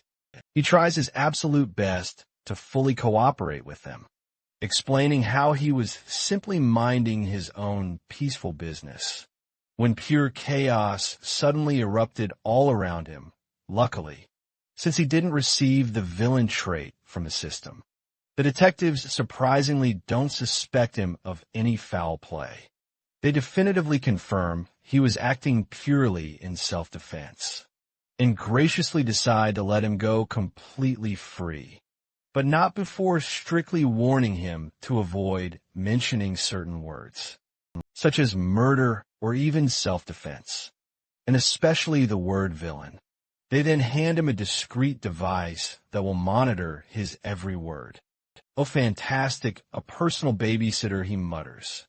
He mutters under his breath as they finally let him go. As Gene Hyuk heads home, he can't shake off the eerie feeling that he's suddenly become the absolute center of attention throughout the entire hunter community. The detectives back at the station speculate intensely among themselves, noting exactly how he managed to effortlessly block such a powerful attack, all while meticulously protecting a child, and even took down a notoriously high-level hunter. There's absolutely no way this guy is merely a C rank, they insist. They all murmur to each other. I truly hope he doesn't do anything to jeopardize our trust. Back at home, Gene Hyuk eagerly checks out his brand new class, proudly named the Inquisitor. It seems to dynamically build off his core cleric abilities. But with an intriguing twist, his skills are now much more self-focused, allowing him to expertly act like a formidable tank while simultaneously healing himself. Plus, he also gains the unique ability to clearly see the karma of others. Oh, fantastic, now I can actively judge people on top of everything else. He quipped, shaking his head with a wry grin at the delicious irony, truly excited to immediately test out his impressive new powers. He promptly returns to the bustling dwarf's workshop. As promised, his formidable weapon has been expertly enchanted to now send out powerful lightning attacks. All he has to do is simply think about it, and it sends out up to 3 electrifying charged lightning blasts. Talk about absolutely shocking, he chuckles, already envisioning the magnificent chaos he could easily unleash. However, Lucia is noticeably less impressed by the spectacle. I can't sense any holy power from you now, she states with concern. She says, looking deeply concerned. What exactly did you do in the human world? He shrugs, explaining that he can't share much because of the constant monitoring device. The dwarf, conveniently overhearing their conversation, offers to cleverly dispose of the device if Gene Hyuk simply completes a straightforward task to retrieve a specific item from a truly dangerous location, using a special compass he provides. Me, a rookie, and dangerous, oh that sounds. Sounds like a fun day, Gene Hyuk exclaims, grinning widely. This seemingly little errand had dragged Gene Hyuk to a treacherous and winding, mountainous path that seemed to defy all known logic, with steep cliffs and absolutely impossible terrain. Who in their right mind would ever come here willingly? And yet here he was, armed with nothing but some basic hiking gear, rappelling down into what seemed like a bottomless pit. All this incredible effort just to mine some ores. That conniving old dwarf really had no shame, sending him straight into a death trap over some shiny rocks. Meanwhile, Lucia was absolutely having the time of her life. While Jin-hyuk struggled fiercely with his gear and desperately tried not to fall to his doom, she casually leaned back with a grin, watching his every struggle like it was prime entertainment. Amused by his visible efforts, she lightly teased him, wondering if he was truly struggling this much. Just to go down, from her unique perspective, this was absolutely nothing, and she made sure he knew it. If he wanted to make it out of here in one piece, he had one crucial job: to simply follow her lead. He needed to stick closely to her instructions, and under no circumstances should he ever act on his own, unless he truly wanted to experience a tragic, yet a slightly comedic and ridiculous death. And then, as if to prove how incredibly easy it really was, she took a bold step forward and simply jumped. No ropes were needed, no hesitation at all. Just a single confident leap into the terrifying abyss. Jin-hyuk barely had time to even react, before she was already swiftly scaling down the rock face, with nothing but her bare hands guiding her, landing so effortlessly and gracefully, like she had done this 100 times before. Of course, she simply had to show off a little. Jin-hyuk sighed deeply in resignation, knowing full well he definitely couldn't just do what she did. At least, not without serious consequences. Not without breaking more than a few bones in the process. Lucia, however, saw things very differently. Saw things quite differently from her unique point of view. He wasn't just being careful. He was being timid. He was entirely babying himself far too much. If he kept acting like a fragile porcelain doll, he'd never learn. He was never going to truly realize his own potential, what his own body was actually capable of achieving. With a wide and mischievous grin, she spoke up. She remarked that he was merely limiting himself unnecessarily, fearing for absolutely no reason at all. And then, just to truly drive her point home, she dove head first directly into the dark pit. Completely unbothered, Jin-hyuk simply stared after her, torn between his deep admiration and intense irritation. It was truly unbelievable, but perhaps she was right. His body had dramatically changed. He was so much stronger now. He was incredibly faster than before. He just wasn't used to seeing himself in such a powerful new way. Maybe he was just being far too cautious. Taking a deep breath, he slowly loosened his grip on the rope and muttered something quickly to himself before letting go. The very moment he fell, pure adrenaline flooded his entire system. The wind truly roared past his ears with incredible force. And for just a second, a tiny flicker of doubt crept in. But as he swiftly neared the very bottom, raw instinct took over, using his hands and legs with precision.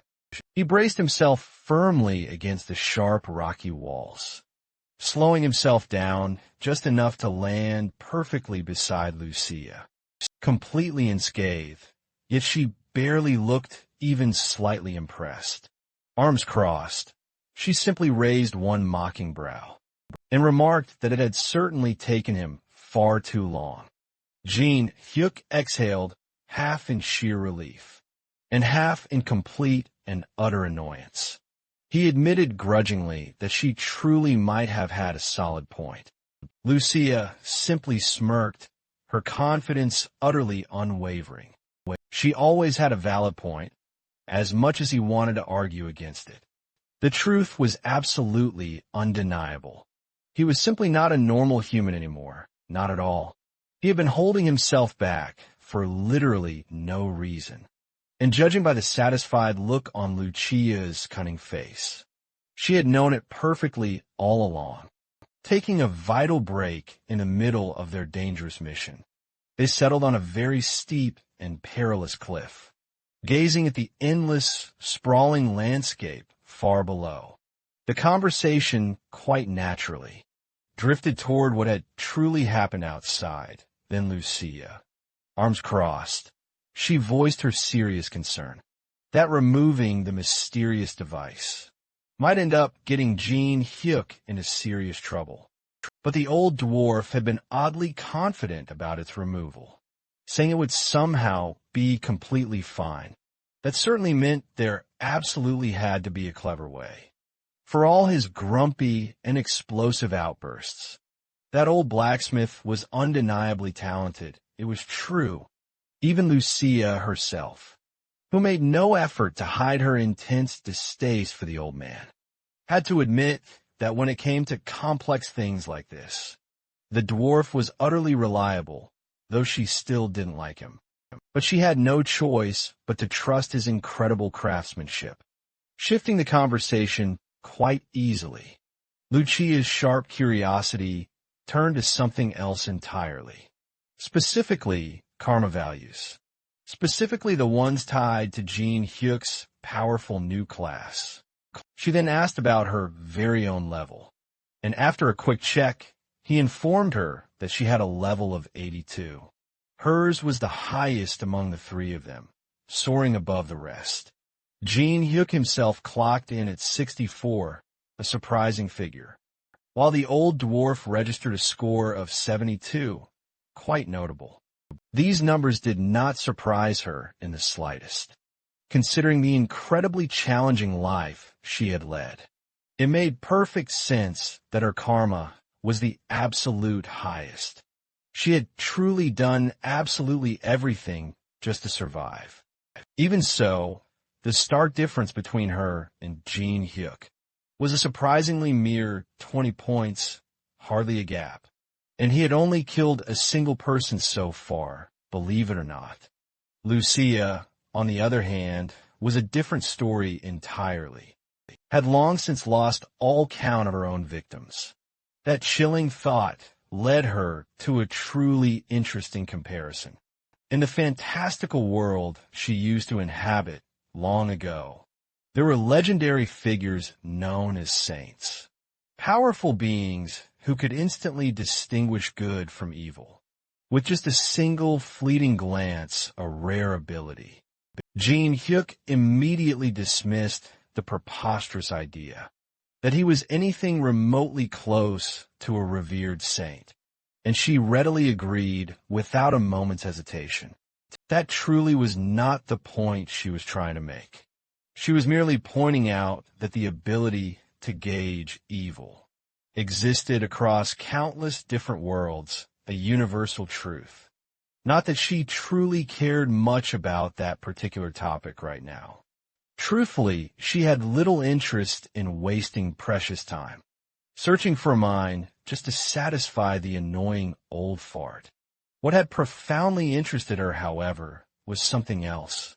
Was Jean Hyuk's intriguing new abilities. She craved details. She was eagerly anticipating the chance to thoroughly analyze them.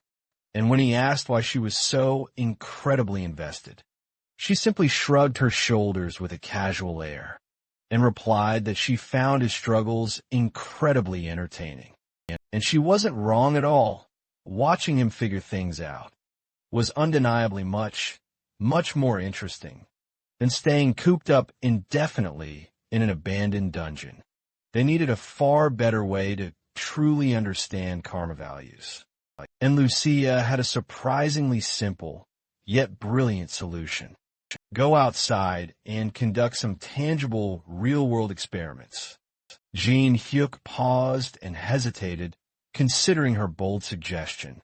He felt a pang of guilt about pausing their critical mission for the old dwarf. But Lucia undoubtedly had a compelling point. Staying confined in the dungeon with just the two of them wouldn't grant him any deeper understanding of his nascent abilities After a brief moment of intense contemplation, he decisively reached a hand deep into his pocket, even if he still felt a little twinge of guilt about ditching the dwarf's urgent request entirely. His insatiable curiosity ultimately won out, fishing out a return stone. He carefully held it firmly between his fingers. This particular, highly valuable stone had been set to instantly transport him to a predetermined location outside. With a firm squeeze, he crushed it. A dimensional rift split open right where they stood. Lucia barely had a second to react before she was swallowed up by the portal, her momentary surprise vanishing into the void. But strangely enough, what transpired was unforeseen. Using the stone caused Jin Hyuk's karma to rise. Just a few minutes later, the scene dramatically shifted. The duo found themselves in the middle of a bustling city street, a vibrant and chaotic urban landscape. Crowds moved in waves, neon signs flickered to life, and the air buzzed with an electric surge of energy. Lucia, completely unfazed by all the surrounding chaos, casually sipped her drink, looking utterly at ease, while Jin Hyuk sat directly across from her, quietly, his mind racing with urgent thoughts, panicking over how her so-called camouflage magic was completely failing its intended job. She had assured him earlier, with utmost confidence, that she was using powerful magic to disguise her true appearance and blend seamlessly into the bustling crowd. Technically, she wasn't technically lying at all. Her pointed ears and otherworldly features were indeed hidden, but the illusion of human clothing didn't change the fact that she still looked far too perfect. Her silver hair, her flawless skin, and effortless grace all drew undeniable attention, no matter what she chose to wear. Every single passerby stole lingering glances at the stunning woman, sitting directly across from Jin Hyuk. Some were even outright staring, completely captivated. Lucia, of course, remained perfectly composed, had no complaints whatsoever, flashing a sly smirk. She casually pointed out that her undeniable beauty simply could not be concealed, even with magic, as camouflage certainly had its limits. After all, Jin Hyuk desperately wanted to disagree. Really, he truly wanted to disagree with her. But even he had to admit that she was probably the most breathtaking woman he had ever laid eyes upon. And the worst part, she clearly knew it too, deciding to move on before she could get even more smug. Lucia, with a decisive shift, then steered the conversation to something far more important: their ongoing investigation into karma values. So far, their findings were proving quite straightforward. Doing bad things simply caused karma to increase. And it wasn't just about extreme actions either. Jin Hyuk himself had actually gained a single karma point, simply for breaking a promise he made to the old dwarf. Apparently, it wasn't merely about physically hurting people. Betrayal, deception, and even simple irresponsibility could seriously contribute. On the other hand, harm that was consensual or justified, like a fierce fight in pure self-defense, wouldn't raise karma points whatsoever. The exact intricate scale of karma still wasn't entirely clear, but one absolutely crucial rule boldly stood out. Once a person's individual karma score exceeded 200 points, they were officially and unequivocally labeled as a true villain.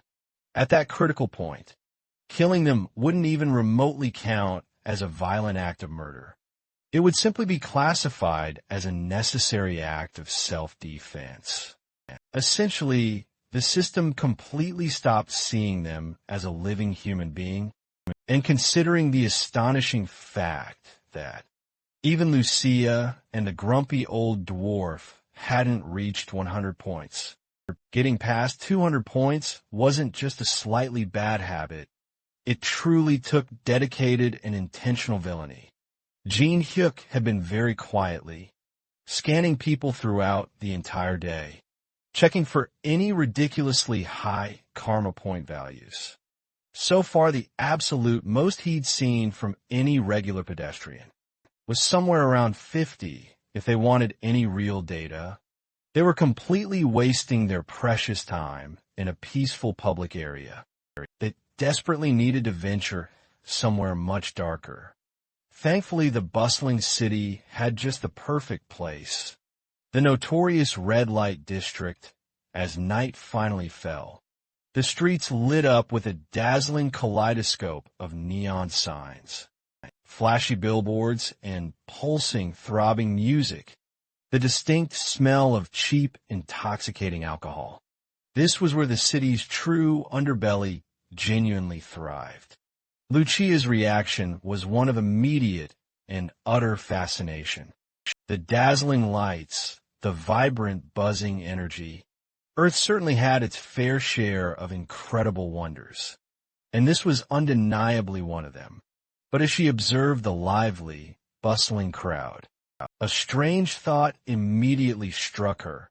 Shouldn't people be more worried about potentially getting attacked by fearsome monsters? In her dangerous world, nobody in their absolute right mind would ever gather in such a bright, noisy place unless they truly had a death wish. Jin Hyuk barely held back a knowing sigh as he carefully explained that Earth simply didn't work that way. Monsters didn't casually roam the bustling streets. Like they did in her world, there were no sudden, brutal ambushes, no lurking magical dangers. At least not of the fantastical magical kind. Lucia wrinkled her delicate nose at the air, looking utterly unimpressed. The atmosphere here felt incredibly strange. It was heavy and artificial, nothing like the crisp wilderness she usually knew. But even so, the lights were quite beautiful. Every world certainly had its own bright sides. After all, as they walked through these seedy streets, a shady-looking barman suddenly approached them, with an exaggerated and wide grin, his eyes lingering a little too long on Lucia's form. He showered her with lavish compliments, calling her the most stunning lady to ever grace these parts.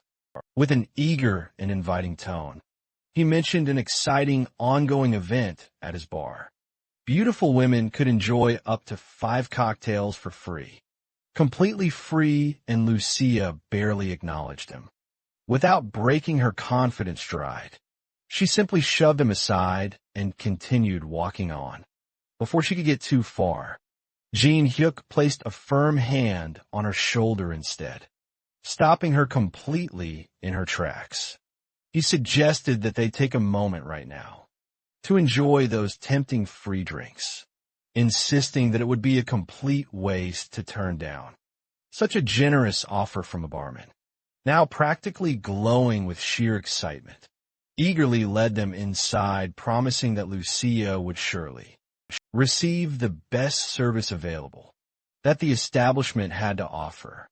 After walking all day long and only encountering ordinary people up until now, with utterly unimpressive karmic values, Jin Hyuk finally found exactly what he was looking for. The barman, an utterly irredeemable villain, had a whopping 300 negative karma points, floating above his head, settling in at the bar. The duo received their drinks and took a casual sip.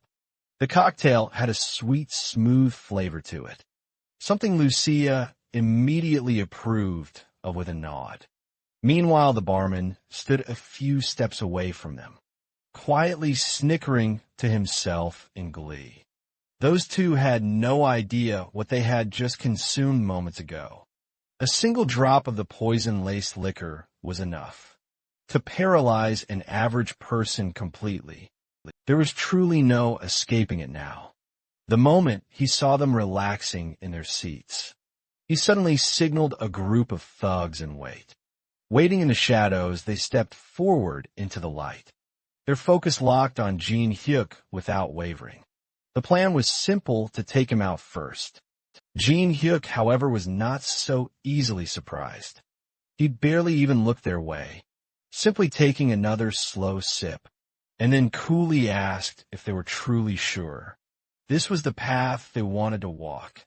The thugs faltered for a mere second, bewildered by his unnerving calm. That was the moment the chilling truth struck. The poison was completely useless, thanks to his incredible status effect resistance. The so-called fast-acting toxin turned out to be nothing but overpriced juice. What a joke. Without a single warning, Jin Hyuk suddenly spun around and unleashed a bone-crushing uppercut right into the nearest thug, sending him stumbling backward. Finally, some real action. It had been a good while since he could properly stretch out his powerful limbs, and these pathetic street rats looked like the perfect warm-up. With a confident smirk, he pulled back and unleashed another devastating punch, this time taking down two goons at once, sending them flying through the air like discarded rag dolls. A 2-for-1 deal, not bad at all. The remaining thugs barely had time to even react before he pivoted sharply, powerfully shifting his weight for a brutal kick. His foot connected squarely with another thug's face, and with just that single powerful strike, the man utterly collapsed, unconscious even before his body touched the floor.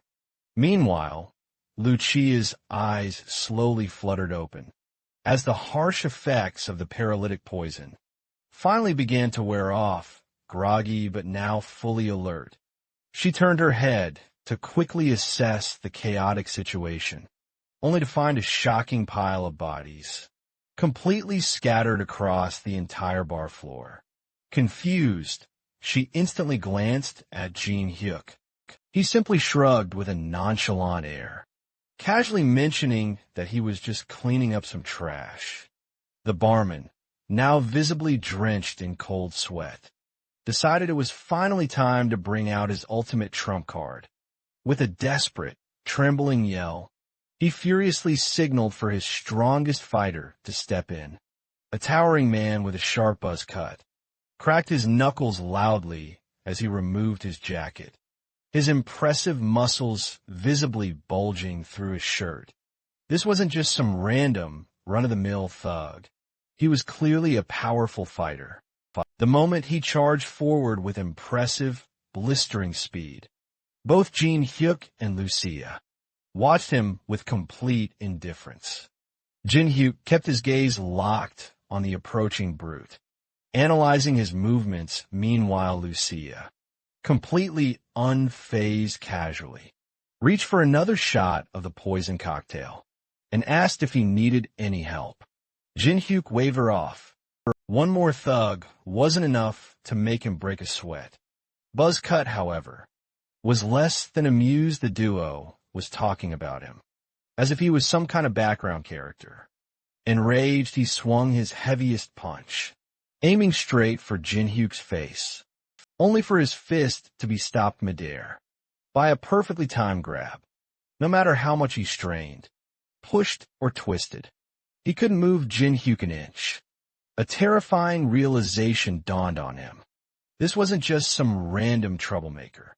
The sheer strength behind that grip meant only one thing: Jin Hyuk had to be a hunter. But that didn't make sense.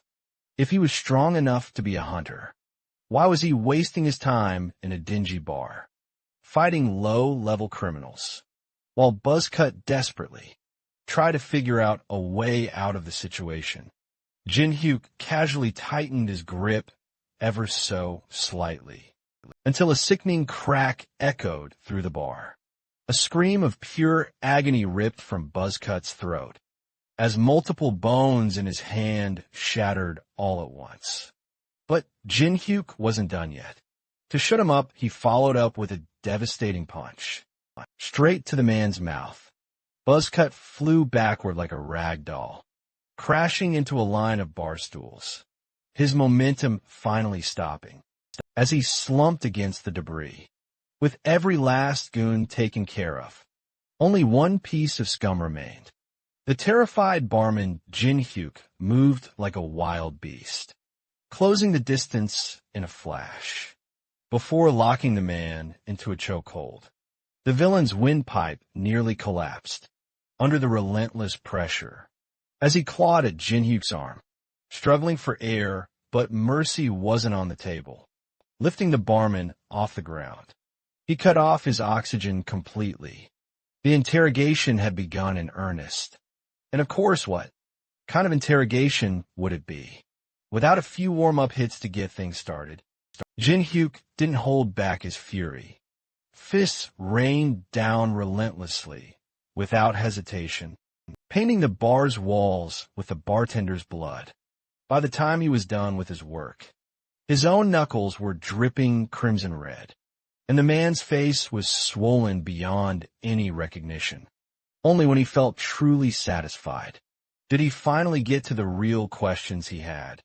It was obvious this wasn't the bartender's first time pulling something like this off so smoothly. To run an operation like this completely under the radar, he had to have someone much stronger backing him up. Yet even with his face barely still intact, he continued to deny any involvement he had. With a bigger, more sinister power, there was no way a worthless thug like him could repeatedly spike drinks and get away with it, and abduct women without ever getting caught. And those hired gangsters he employed, they weren't just some ordinary street-level punks. Someone much bigger had to be pulling the strings. Jin-hyuk narrowed his eyes dangerously, giving the barman one last chance to finally talk. The villain still remained stubbornly silent. Shook his head, either he was ridiculously loyal, or whoever was behind this whole operation was more terrifying than the brutal beating he was taking now. There was only one chilling way to find out. Without a moment's warning or hesitation, Jin-hyuk grabbed one of the barman's feet firmly and started pulling. The villain thrashed violently, panic setting in as he screamed and struggled fiercely. Jin-hyuk remained completely unfazed, calmly explained that he was simply helping him find the necessary motivation to finally talk. The barman tried to act tough, putting on a brave front, forcing out a weak declaration about his silence. That violence wouldn't make him talk. Jin-hyuk strongly disagreed with his words. But before he could escalate things even further, Lucia stepped in with a look of pure exasperation on her face. She told him to step aside and quit the barbaric, overcomplicated methods. Jin-hyuk coughed, but let her take over the situation. Lucia calmly raised her hand in front of them, manifesting a mysterious and ancient power that shimmered ominously in her palm. She brought it close to the barman's face, and in an instant his expression shifted. The sheer terror drained away, replaced by a strange sense of ease, though he remained just as hideous. A few moments of silence passed, as the power seeped into his system, and then, out of nowhere, his face twisted into something deranged. His eyes darted wildly, as he suddenly blurted out a question. Were they sent by an organization called Ultron? His voice cracked with paranoia, insisting that, no matter how much trouble Ultron stirred up, it was already too late.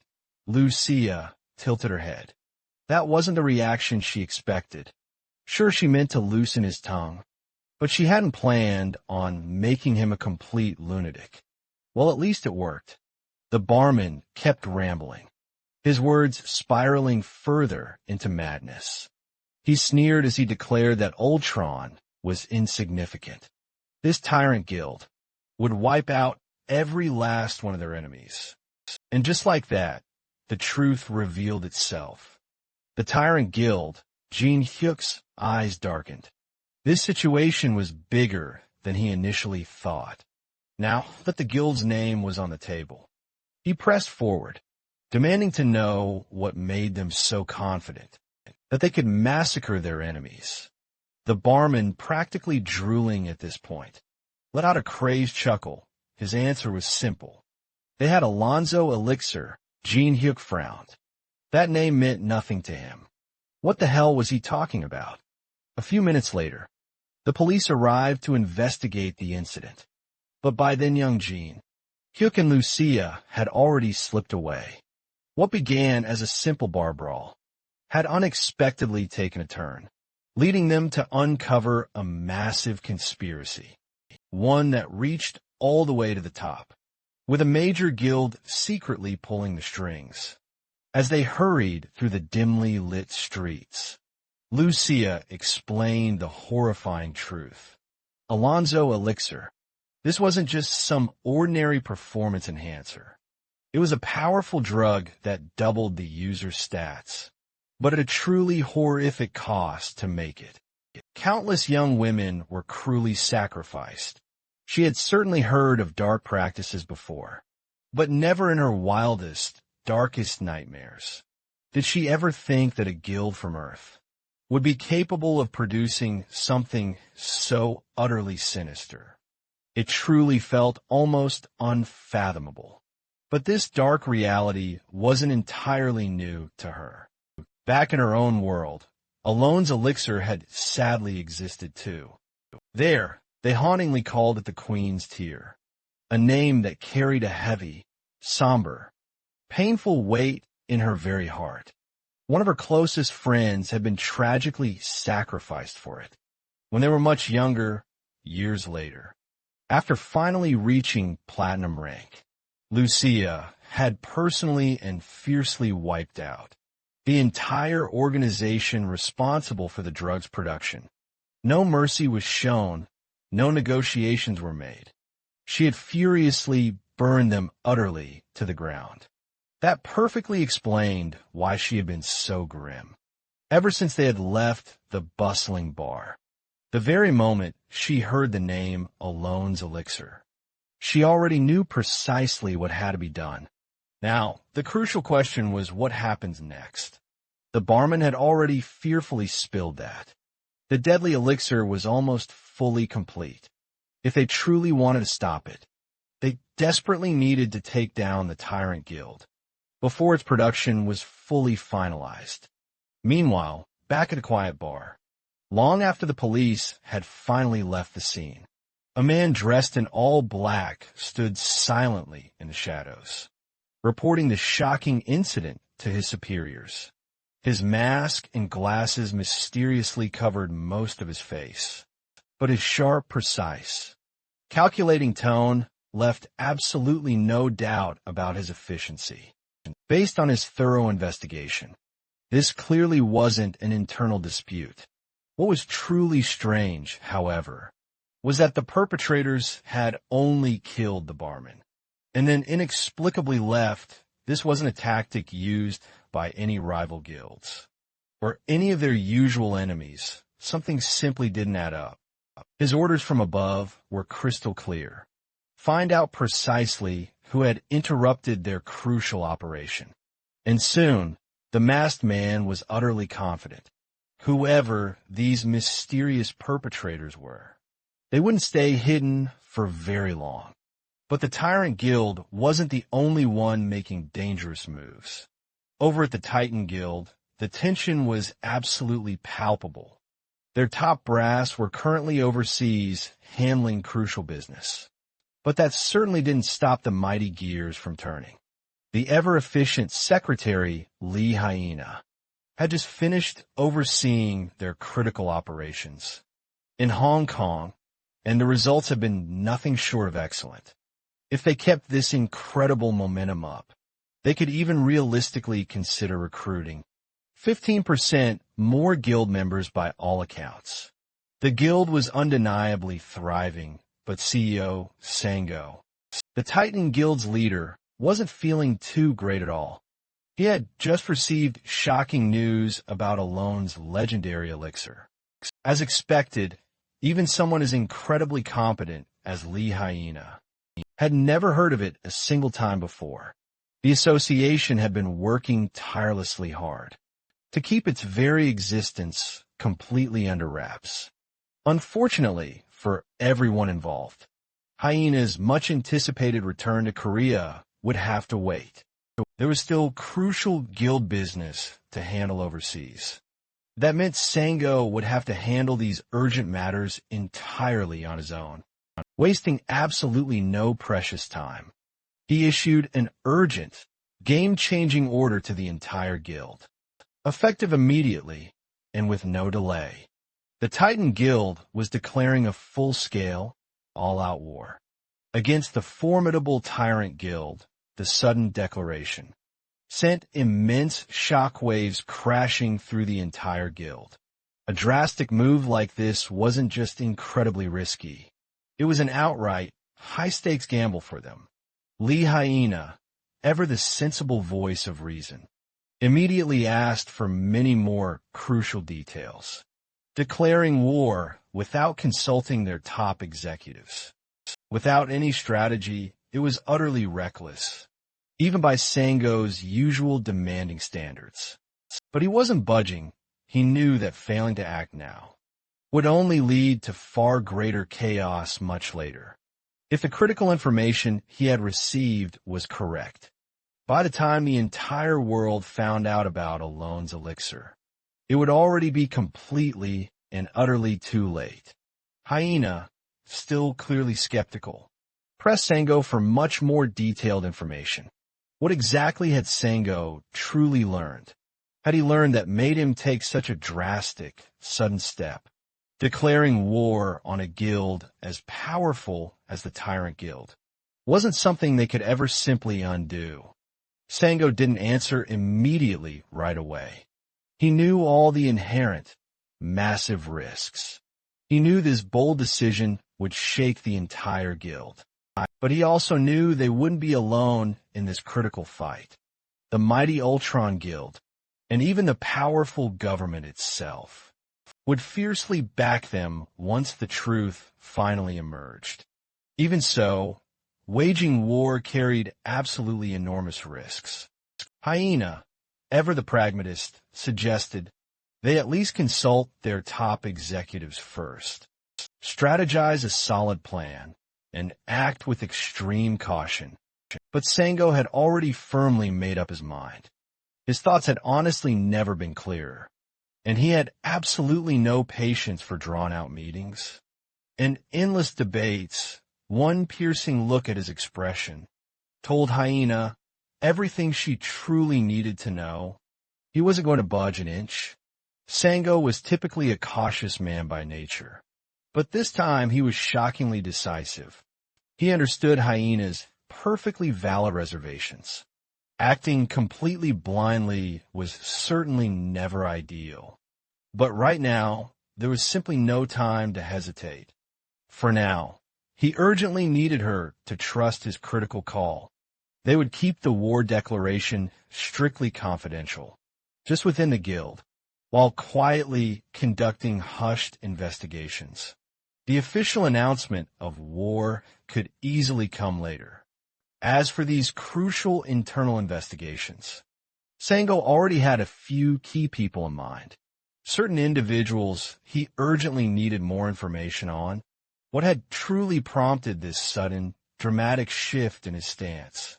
What had powerfully pushed him to act so very suddenly? A single, cryptic text from Jin Hyuk.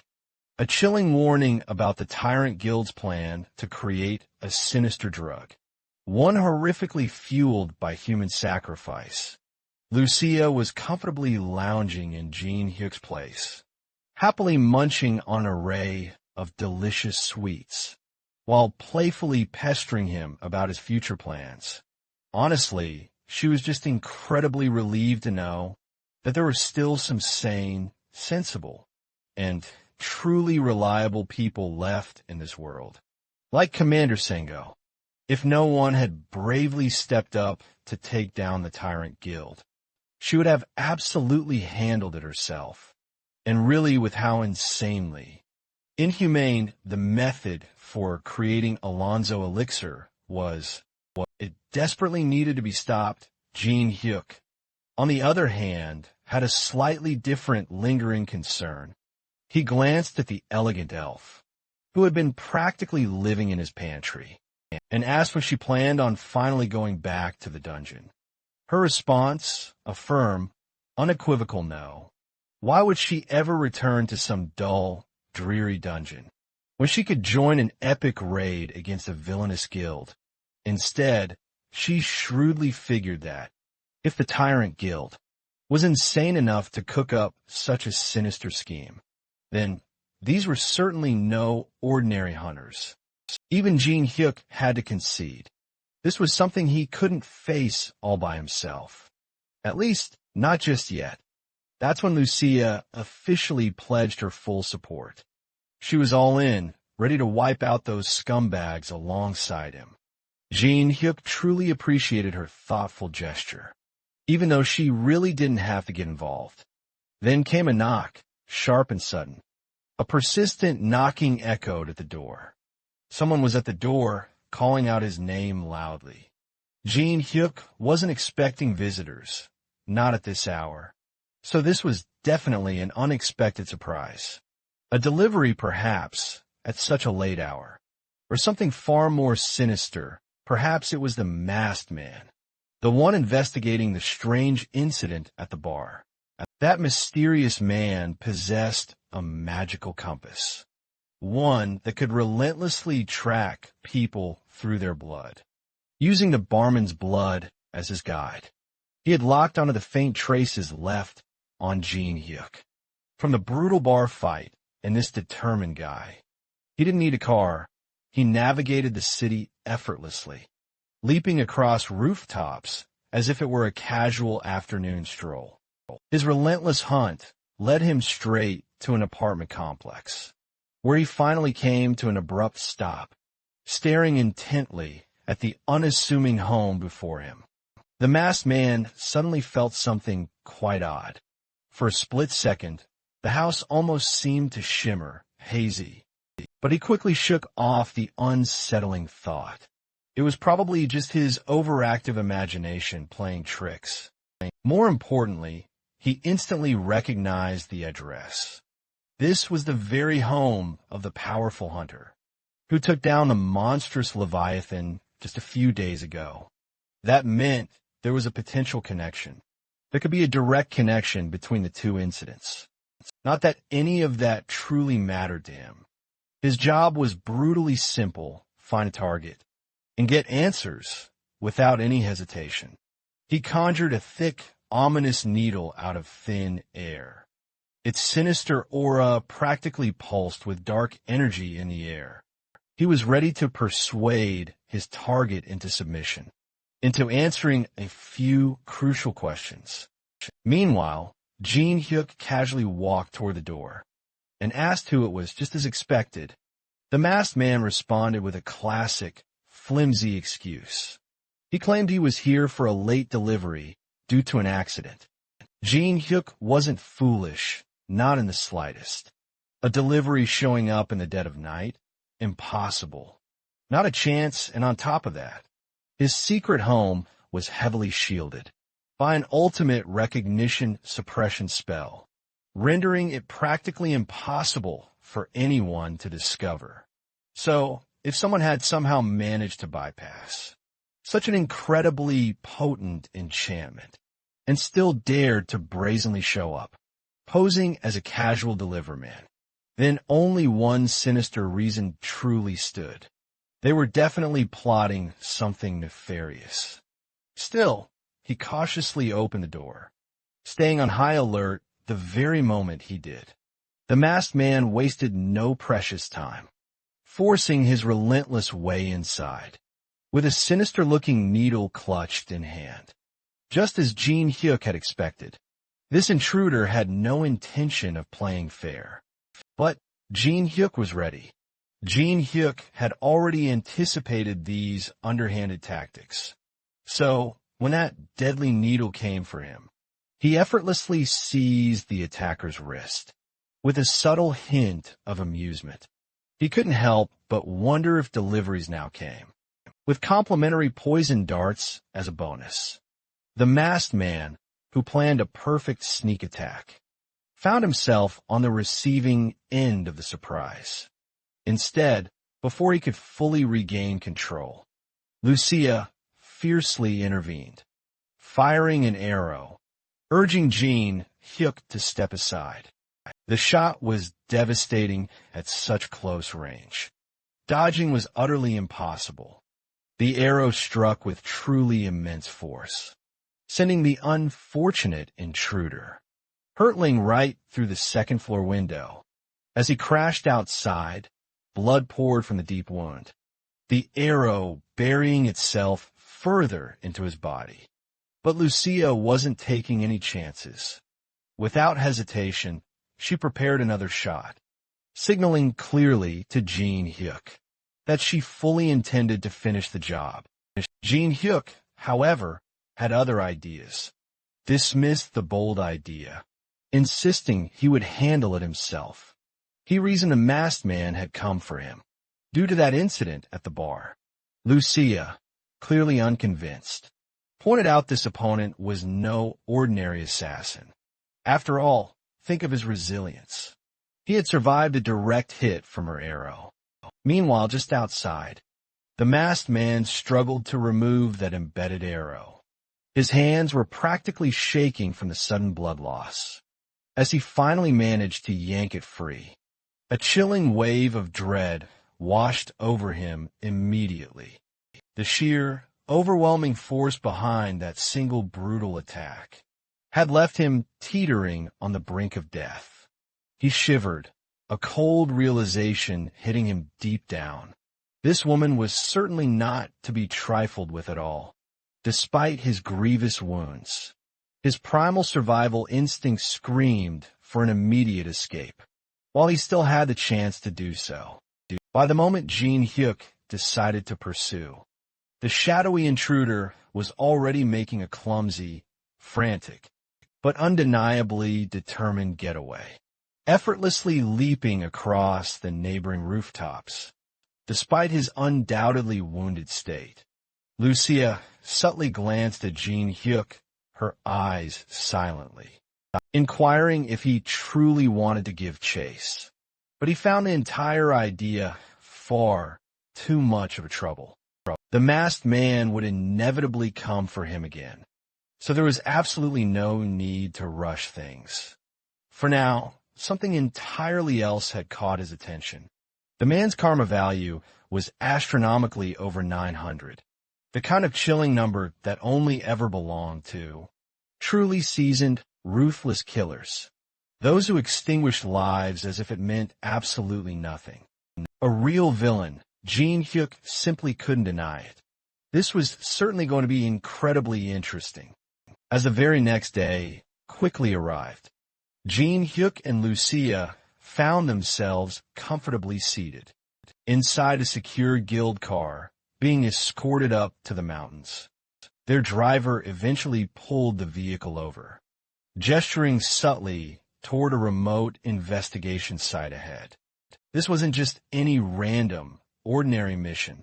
They'd been brought here under guild leader Sango's strict personal orders, but, of course, that didn't change the undeniable fact that plenty of people within the infamous Titan Guild weren't exactly thrilled about Jean Hyuk's unexpected presence. As they stepped out, Jean Hyuk calmly scanned the formidable gathered troops at the base of the site. His quick, professional assessment told him that at least half of them were A rank, hunters, or even higher, a genuine team of pure elites. And leading them was none other than that annoying guy, the very same irritating bastard who had once tried to pick a ridiculous fight with him. Executive Han Yong-suk, looking all self-important, had apparently been put in absolute charge of the operation. From the very moment Jean Hyuk laid eyes on him, an undeniable sense of deep irritation instantly bubbled up. But this mission was definitely going to be a huge headache. The executive certainly wasted no time at all, formally introducing himself with great formality, and much to Jin Hyuk's utter surprise. He even brought up their last fateful encounter.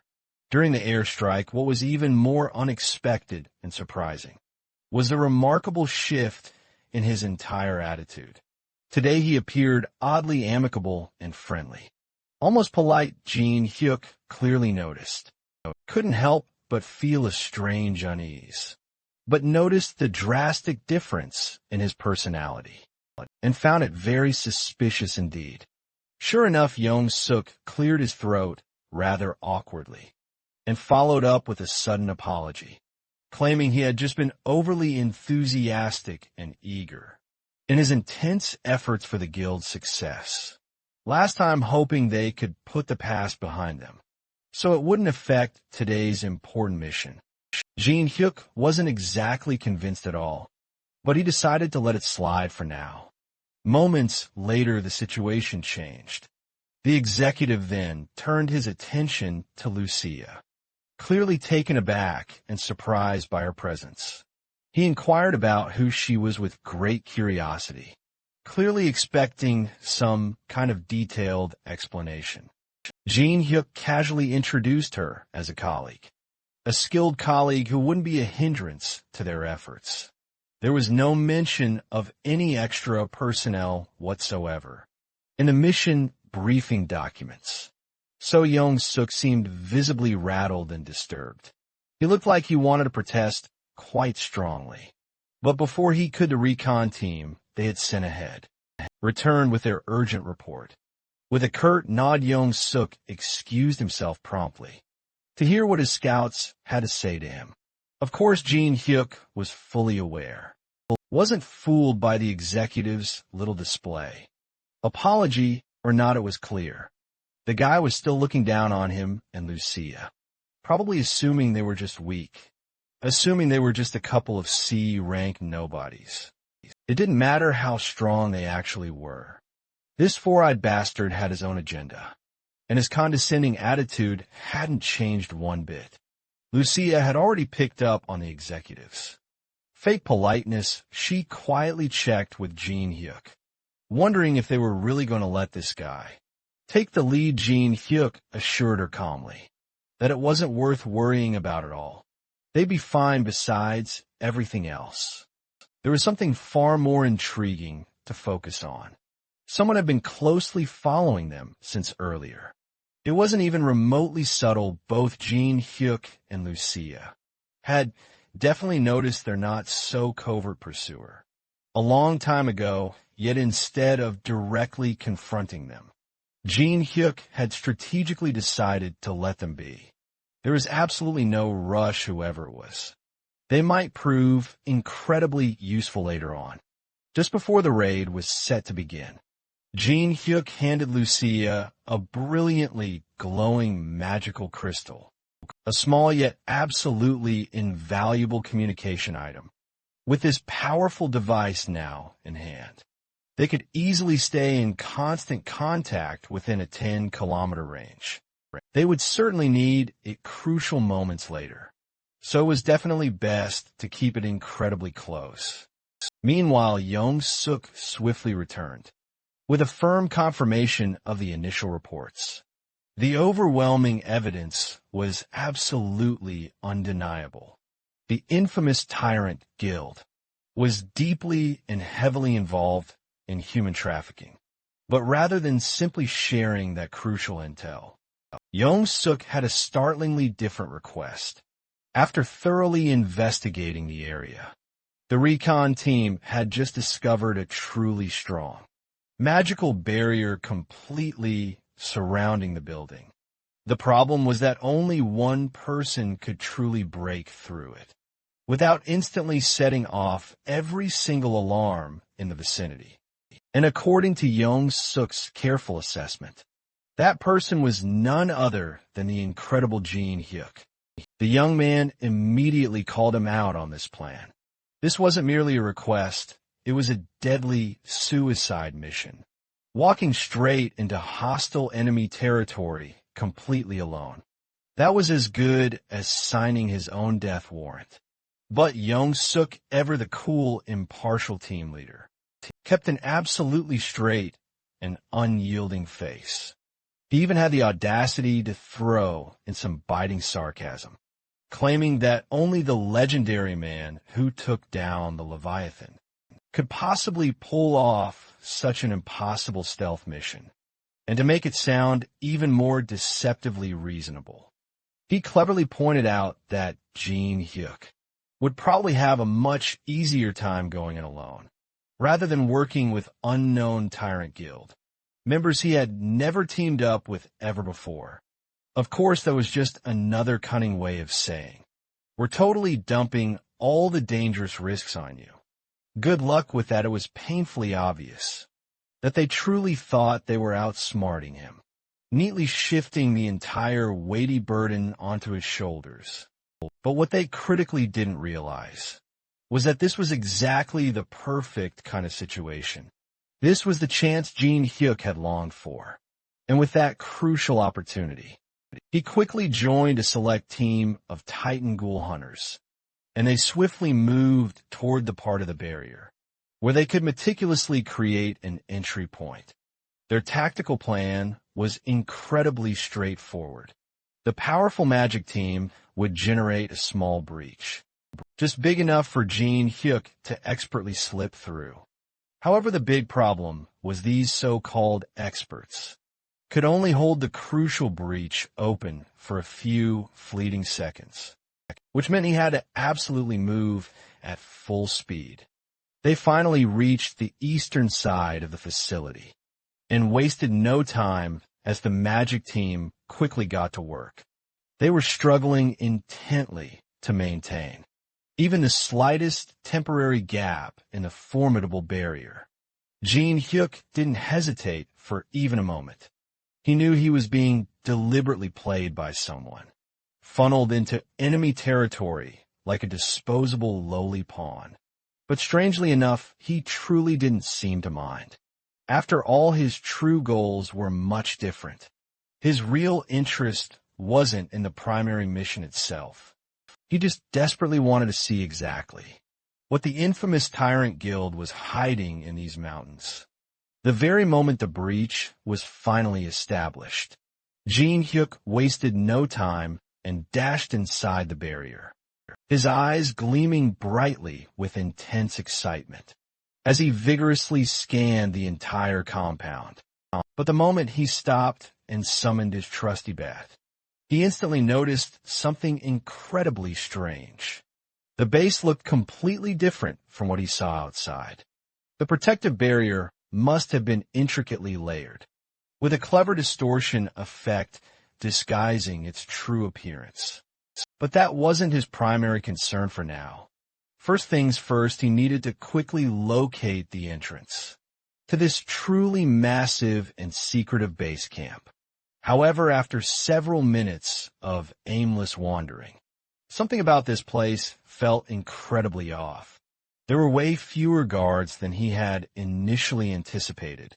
The place was supposed to be a top high-security facility, yet it felt eerily and surprisingly underprotected.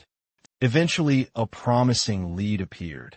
He spotted a lone guard stationed near the barrier, seemingly guarding a hidden entrance point. That was the first real concrete lead he had found. After all, if someone was actively standing guard, there had to be something truly worth protecting behind them. Wasting absolutely no precious time, Jin-hyuk took to the air and raised his mighty bat, pouring his monstrous strength into the ferocious swing. The plan was simple, just knock the poor guy out, capture him, and get some much-needed answers. But just as his bat made contact, something absolutely unexpected happened. Instead of a solid, satisfying impact, the guard simply vanished from sight, dissolving into thin air like mere smoke. An illusion. Jin-hyuk stood there for a moment, blinking at the empty space where the guard had been. Well, that was quite disappointing. So much for interrogating someone now.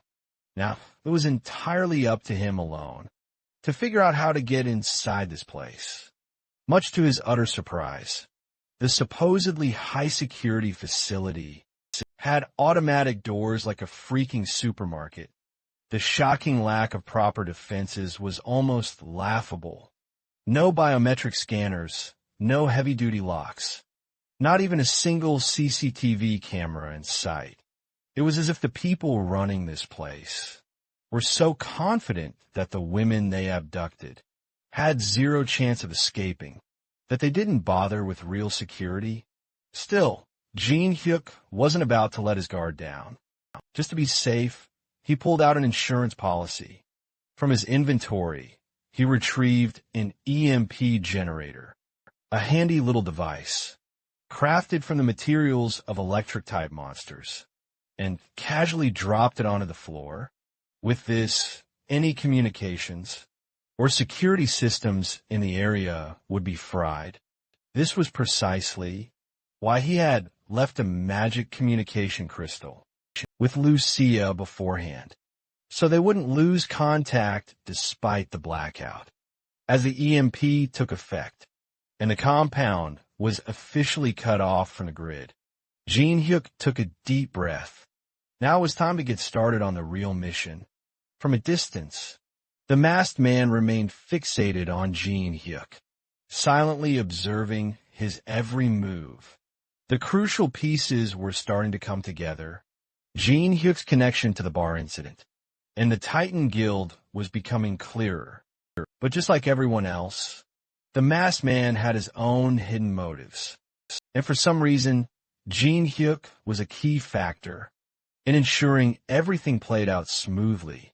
Meanwhile, deep inside the facility, the consequences of Jin Hyuk's actions, the chaos was already rippling through them all. The EMP he had set off didn't just disrupt their security. It also ruined someone's precious gaming session. One of the idle guards had been completely engrossed in his phone, only to watch in frustration as his screen suddenly went black. Cursing the countryside's truly terrible signal, he grumbled about how his precious gaming time always seemed to get interrupted at the worst times. Unfortunately for him, things were about to get much worse. That would soon be the very least of his worries. Before the realization even fully sank in, something red came hurtling with speed toward him. A bat. Jin Hyuk didn't even bother to swing it. He had thrown it instead, the blunt tip of the weapon, slammed mercilessly into the side of the man's face with brutal force. And before he could even begin to react, the bat had already pierced straight through him. The guard crumpled lifelessly to the ground, out cold, without missing a single beat. Jin Hyuk activated his auto recovery skill, summoning his weapon back instantly into his grip. Finally, a true opponent made of flesh and blood. The impact sent a spray of blood, splattering violently against the nearby wall. As the heavy body hit the smooth, concrete floor with a sickening dull thud. And yet, this wasn't some trained hunter or elite fighter. He was just an unsuspecting, ordinary man. An ordinary man with an astonishing karma value of 800. That shocking number spoke volumes about this place. If even a regular person found here had committed enough unspeakable atrocities to rack up such an unbelievably high score, then this place wasn't just deeply corrupt. It was overflowing with truly inhuman scum. That meant Jin Hyuk could finally go all out. No hesitation, no second thoughts about his actions. Every single person involved in this twisted operation truly deserved nothing less than absolute, total annihilation. Pushing forward relentlessly, he entered the locked gate and found himself in a long, dark, dimly lit hallway lined with menacing prison doors. The atmosphere was utterly suffocating, thick with the sickening stench of neglect. This had to be where they kept all the abducted women. A quick glance into the cells immediately confirmed his suspicions. The conditions were truly beyond inhumane. Each prisoner was shackled like a helpless caged animal, stripped of all dignity, awaiting their grim fate. They weren't just mere captives. These were the twisted components fueling that vile elixir. But before Jinhyuk could even react or plan his next move, a sudden voice abruptly shattered his focus. Someone was loudly calling out, sharply demanding to know his identity. But unlike the other desolate cells, one actually held a lone man. Jinhyuk's eyes instantly narrowed as a spark of recognition ignited. This prisoner was certainly no ordinary captive. He was proudly sporting the distinct uniform of the Tyrant Guild, and despite his own terrible predicament, the captive wasted absolutely no time in urgently warning Jinhyuk. He desperately needed to escape while he still possibly could, because whatever horrors were unfolding within this facility, they had already pushed everyone to the very brink of madness. Remaining there any longer was a sure and swift death sentence. Meanwhile, far outside the grim confines, the so-called team leader Young Suk was intently checking his wristwatch, meticulously tracking the critical progress of Jinhyuk's infiltration. It had certainly been a long while since the young man had entered, and things were still unsettlingly, eerily quiet. Perhaps it was finally time for them to make their move. Young Suk didn't hesitate even for a moment. With a single sharp order, his men were instantly set into motion, advancing aggressively toward the facility in a synchronized, determined rush, all uniformly dressed in their menacing black jackets. The formidable titans swarmed forward like a massive wave of eager flies, primed and ready to strike hard at the very first sign of trouble. But amidst all of this intense movement, one person remained utterly, completely still: Lucia. She stood there, utterly unfazed by the frantic rush of activity around her. Young Suk quickly shot her a fleeting glance, still totally unable to comprehend what exactly her deal was. Because unlike the rest of their tense group, she didn't seem the least bit concerned or even worried. Finally, as that four-eyed bastard Young Suk joined his men outside, leaving Jinhyuk to handle all the dangerous work alone inside, Lucia thoughtfully mulled over her own crucial role in all of this. Before the high-stakes mission had even properly begun, Jinhyuk had been absolutely crystal clear. He would personally handle everything inside the building entirely alone. That was exclusively his fight, and her job was distinctly different. She was explicitly there to keep a very close eye on the Titans, because they still had absolutely no idea what Hank Young Suk might try to pull off or attempt next. And that clearly meant she had to remain incredibly vigilant. Jinhyuk had expressly warned her against getting too involved, but playing it safe had truly never, ever been her personal style, and she certainly wasn't about to start doing that now. Back inside the ominous facility, the prisoner finally introduced himself as young Dae-hoon to Jinhyuk. Sizing him up without hesitation, he immediately began to question how a Tyrant Guild member found himself in such a pathetic and broken state. Dae-hoon immediately confessed the shocking truth. He was imprisoned for trying to take down Eren, single-handedly himself. The sole reason they were keeping him alive was due to his unparalleled mastery of illusion magic, that strange distortion effect on the protective barrier, and even that fake guard. Yes, that was all his doing. All his genius work. Jinhyuk felt a surge of intrigue. Why would anyone betray their very own guild and deliberately sabotage all its research efforts? The answer was surprisingly simple. Dae-hoon simply could not stomach the rampant cruelty anymore.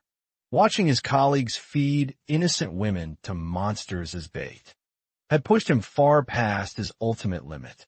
Eventually his patience snapped completely and tried to take Aaron down once and for all, and ended up getting caught for his actions.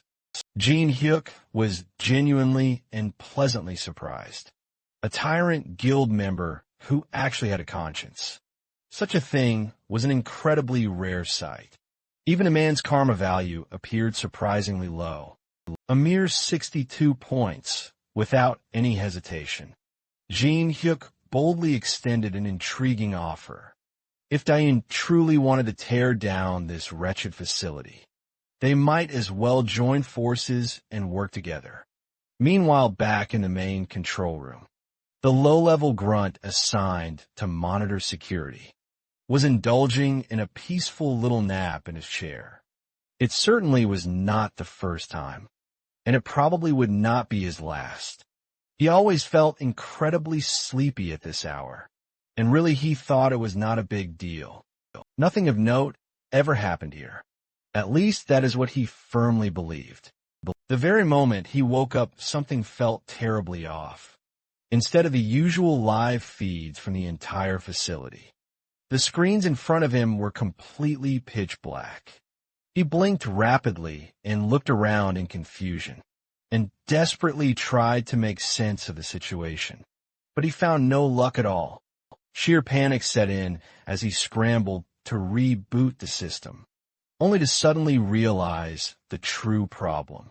The entire power source had been utterly fried, all thanks to Jin Hyuk's powerful EMP. Absolutely every electronic device, including smartphones, was out of commission. The entire system was truly dead, and he had slept right through the entire disaster. If there were an award for Employee of the Month, he certainly would not be receiving it. Just outside the Central Command Center, a few tyrant guild members casually passed their time with an intense card game, having the absolute time of their lives. That was the situation until their truly relaxed evening was rudely interrupted by the control room attendant, screaming wildly about an urgent emergency. The players slowly turned to him, more irritated about their exciting game being cut short than about anything else at all. But the very moment they truly heard what had actually happened, their initial frustration instantly turned into pure alarm. The entire security system was completely down. Every single woman locked in the cells had vanished. And worst of all, they had a dangerous intruder inside. The entire facility had been plunged into absolute chaos, with absolutely no time to waste. The vigilant team leaders quickly split their forces. One group immediately headed straight for the Alone production room in a hurry, while the other focused intently on tracking down the intruder and locating the missing captives at once. And as for the genius who had let this entire mess happen, the control room grunt was now stuck with just one crucial job: find an urgent way to contact headquarters, no matter what the cost.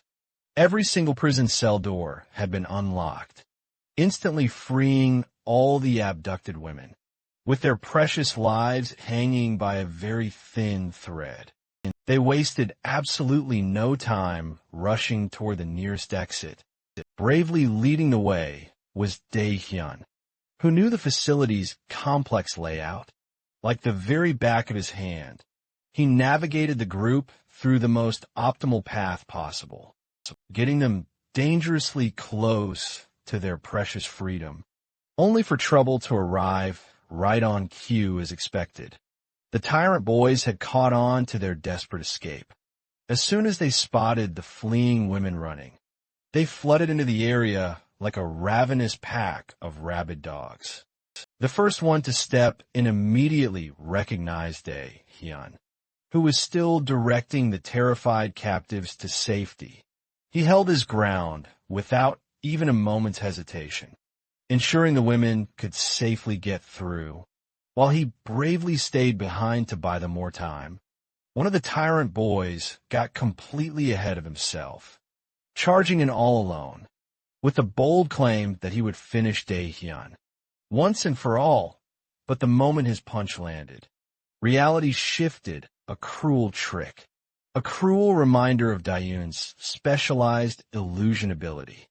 The attacker seethed with rage, pure fury, realizing he had fallen for such a simple trick. Meanwhile, the battle raged on, while Team 2 was struggling to chase down Daehyun and the women they sought to protect. Team 1 was having a far worse time elsewhere. Armed with little more than knives, they found themselves face to face with someone much more dangerous, with the formidable Jinhyuk, and they had foolishly brought knives to a baseball bat fight. Jinhyuk made quick work of them all. His superior technique and footwork turned their pathetic attempts at combat into an absolute joke with each swing. He sent a tyrant crumpling to the ground, one clean hit per target, as if he were just knocking down bowling pins. By the time the last one hit the floor, Jinhyuk hadn't even broken a sweat yet, judging by how desperately they had been guarding the front gate.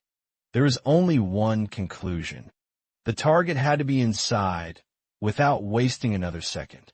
Jinhyuk gained access to the inner room and cautiously stepped in. The sight that greeted him was even more vile than he had imagined.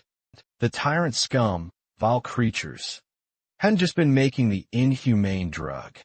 They'd built an entire underground lab to mass produce it. Human-sized test tubes filled the space, each one containing a woman the guild had abducted for their twisted experiments.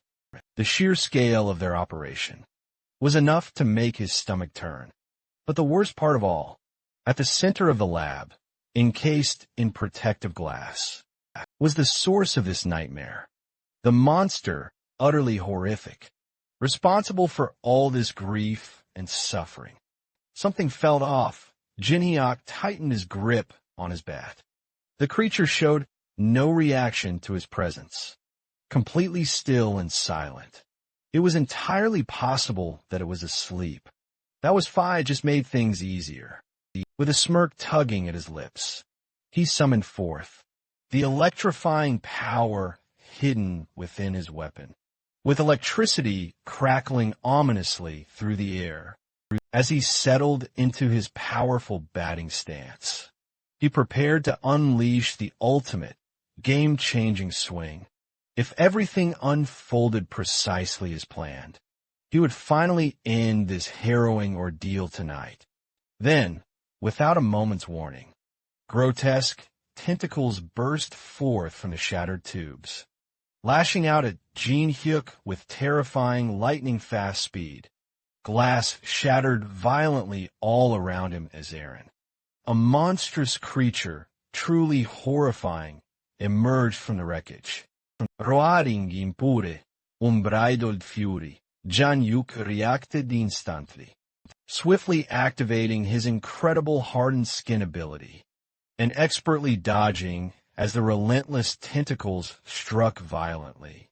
Wasting absolutely no precious time, he pushed forward, rapidly closing the dangerous gap between them. But before he could land a devastating hit, one of the writhing, monstrous limbs managed to catch him, sending him flying violently across the entire room. Groaning loudly, he forced himself back upright, using his trusty bat to steady his shaken body. His mind raced furiously, desperately wondering what kind of power that truly was. Even with his powerful armor and hardened skin, the attack had nearly managed to pierce straight through, shaking off the excruciating pain. He instantly readied himself for another brutal round, charging in once more with fierce determination. He expertly used his bat to deflect the flailing, dangerous tentacles, maneuvering swiftly and gracefully around the chaotic battlefield. With a sharp, sudden pivot, he skillfully ran up the wall, using the incredible momentum to launch himself powerfully through the air. His strike was absolutely precise, the bat stabbing straight and deep into Aaron's chest. Suddenly, raw electricity crackled violently all around him, as he intensely channeled his unique skill, sending a powerful surge of lightning straight through the monster's body. Aaron convulsed violently, its entire monstrous form twisting and writhing in agonizing pain, before finally collapsing to the ground in a smoldering, defeated heap. Breathing heavily, Jin-hyuk slowly scanned the destructive aftermath. Amidst the twisted wreckage, something unexpected caught his keen eye, an intriguing object lying eerily near the monster's lifeless corpse.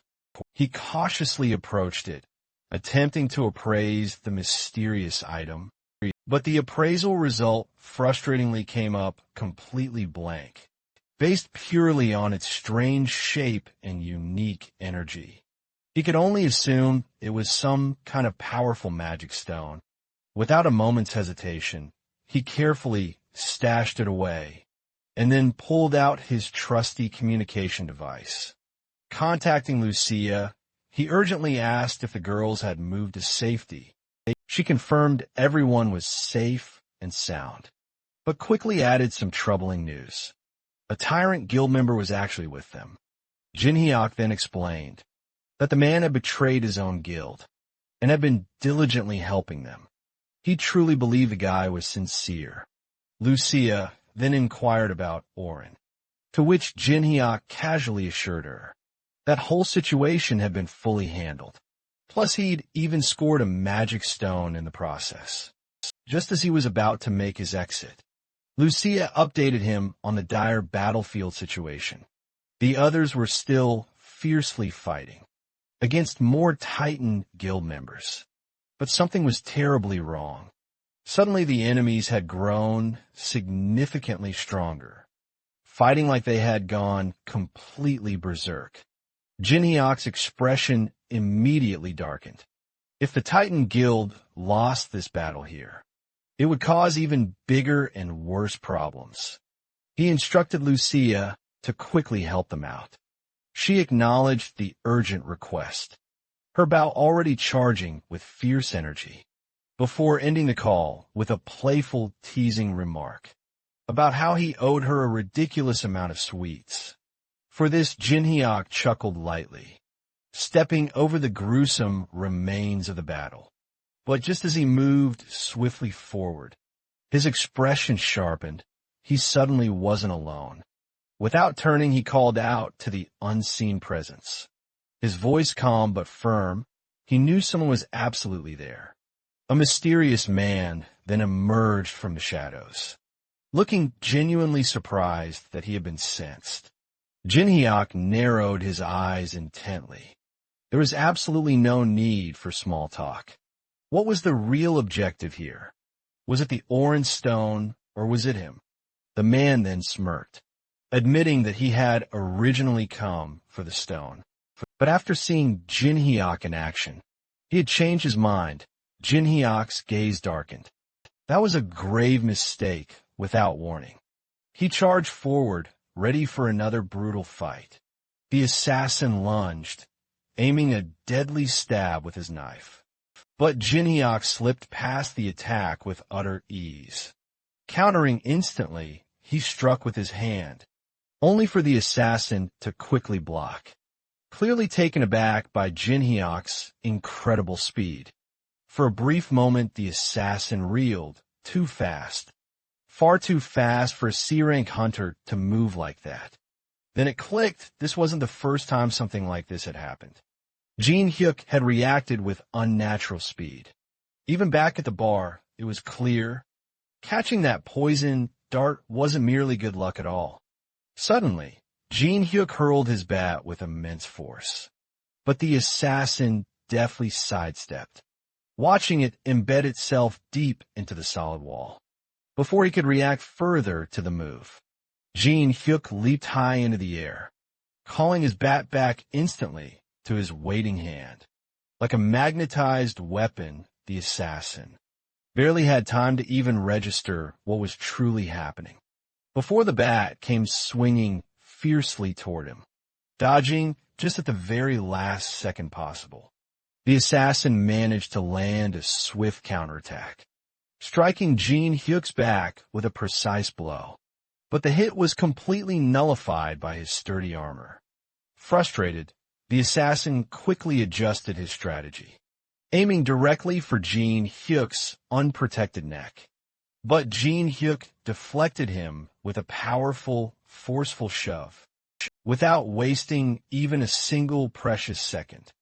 Jin Hyuk charged his bat with crackling, raw electricity, forming a dangerously concentrated lightning ball, before hurling it straight at the assassin with incredible speed. The man barely managed to conjure a defensive shield in time, struggling desperately to withstand the sheer force of the attack. Thick smoke filled the air, as the battlefield crackled intensely with raw energy. Through the lingering, swirling smoke, Jin Hyuk surged forward with unstoppable momentum, his grip tightening fiercely around the heavy bat. With deadly precision, he struck the assassin down, the weapon crackling with powerful lightning, as the immense force of the impact coursed through his enemy's entire body. One final, decisive blow ended the intense fight. The assassin collapsed lifelessly outside the building. Chaos reigned, but the Titan Guild members worked swiftly, burning the bodies of the fallen tyrant guild hunters, to erase all traces of the brutal battle. Amidst it all, young Suk, now tending to his painful wounds, reflected on how terrifyingly close they had come to death. If that mysterious elf hadn't stepped in to help, they would have been completely wiped out of existence. Her arrows, incredibly sharp, swift, and relentlessly precise, had matched the terrifying caliber of an S-rank hunter. A terrifying thought, truly, in itself. As the cleanup operation continued swiftly, a hunter quickly approached with an urgent update. All of the wounded had already been transported to the hospital, and every single piece of evidence had been meticulously erased. Young Suk gave a curt nod signifying all was good, with the Tyrant Guild now decisively taken care of. It was time to move forward with their grand welcoming ceremony. But just at that pivotal moment, an unexpected arrival completely disrupted the intense moment. Daehoon, the Tyrant Guild member who had betrayed them fearlessly, rushed in, his expression incredibly tense. There was simply no need for any further words. His face alone unmistakably carried dire bad news. And sure enough, his urgent warning was incredibly dire. The Tyrant Guild leader, along with all their main forces, was already powerfully on the way. A chilling realization suddenly settled in for them, as a white-haired man among them instantly stiffened. The infamous guild leader, Choi Won-Chi-ho, was coming. A brief moment of stunned silence followed, before the overwhelming weight of those words truly sank in. There was no possible chance of winning against someone like him. Before they could fully process the shocking first report, another urgent report swiftly followed, confirming that the Tyrant Guild hunters were approaching fast. Time was rapidly running out for them. Quickly assessing the perilous situation, Young Suk made the only logical decision he could. Abort the operation. A swift retreat was their best option now. Turning to Daehoon with a probing look, he asked if the man would be coming along with them. But hesitation flickered briefly in Daehoon's eyes before he decisively shook his head. Leaving now would make his brave defection far too obvious. He would stay behind and cunningly submit a false report instead. Young Suk studied him intently for a thoughtful moment. before offering a powerful nod of understanding. That was fine, but one critical thing was absolutely certain. An all-out war between the powerful guilds had to be avoided. For now, before quickly departing, he issued one critical final order. Pin everything on the unsuspecting Hunter Kong, Jin Hyuk. The informant remained silent for a long moment, weighing the heavy implications of that audacious command. Meanwhile, the Titan Guild quickly made their hasty retreat. As they ran, one of the hunters voiced his sharp skepticism, questioning whether Young Suk's trust in Daehun was truly warranted, but Young Suk barely spared him a glance. It didn't matter. They just urgently needed more time, because sooner or later, a full-scale war was absolutely inevitable. Daehun stood his ground, a picture of calm yet alert readiness. Moments later, Lucia swiftly made her approach, her sharp gaze piercing as she quickly questioned if he was indeed the person Jin Hyuk had mentioned. Without wasting precious time, she demanded they release Leighton at once. Jin Hyuk was already waiting for them inside. The ever-composed elf Daehun asked if the tricky situation had been fully handled. Daehun simply gave a firm nod, stating that he had taken complete care of the man, who had been following their every move with that out of the way. He then turned to Jin Hyuk, eagerly seeking an update on their current predicament. Jin Hyuk wasted no time at all in explaining. Oren was dead definitively, but there was still one crucial loose end to deal with. He brilliantly suggested pinning everything on the attacker, making it look like he had heroically died in battle against Oren. The elf Daehun hesitated for a brief moment, questioning if Jin Hyuk truly intended to frame the poor man for absolutely everything. Jin Hyuk, completely unbothered, told him to check the diary. Inside were the names of all the innocent victims of recent, brutal serial murders. Their attacker wasn't just some random, ordinary thug. He was the infamous Great Guild killer, the one who had been terrifying the entire public by mercilessly targeting major guilds. If they made him the perfect scapegoat, no one would ever suspect a single thing. Without a moment's hesitation, Jin Hyuk turned to Daehun, asking if he could smoothly handle this task. The elf, still processing the elaborate plan, admitted that he didn't fully grasp Jin Hyuk's ingenious methods, but if he was saying there wouldn't be any problems later, then that was more than enough. He assured them that he would take care of the crucial rest, and urged them to leave right away after all. The Tyrant Guild was already making its menacing way. They had roughly 2 precious hours before their arrival. Fortunately, the supposed advance party had been nothing more than a clever illusion he had skillfully created before parting ways.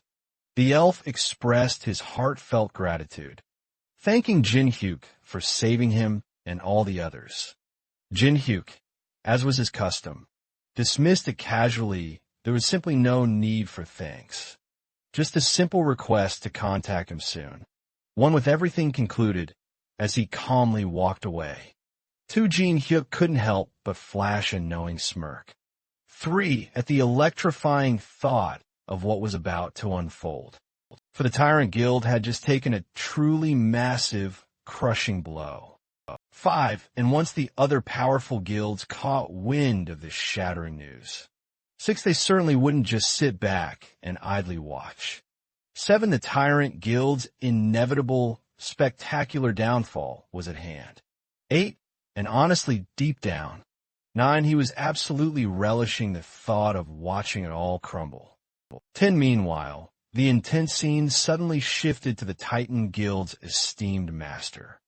11, Ko Sango and his highly capable secretary deep in discussion. 12, over the latest, most urgent developments. 13, the entire situation had escalated far beyond all expectations. 14, and it was no longer just a localized problem for the Titan Guild. 15, it now dramatically affected the stability of the entire guild system. 16, Sango, with a keen mind, decided that the absolute best course of action. 17 was to discreetly share the critical information anonymously.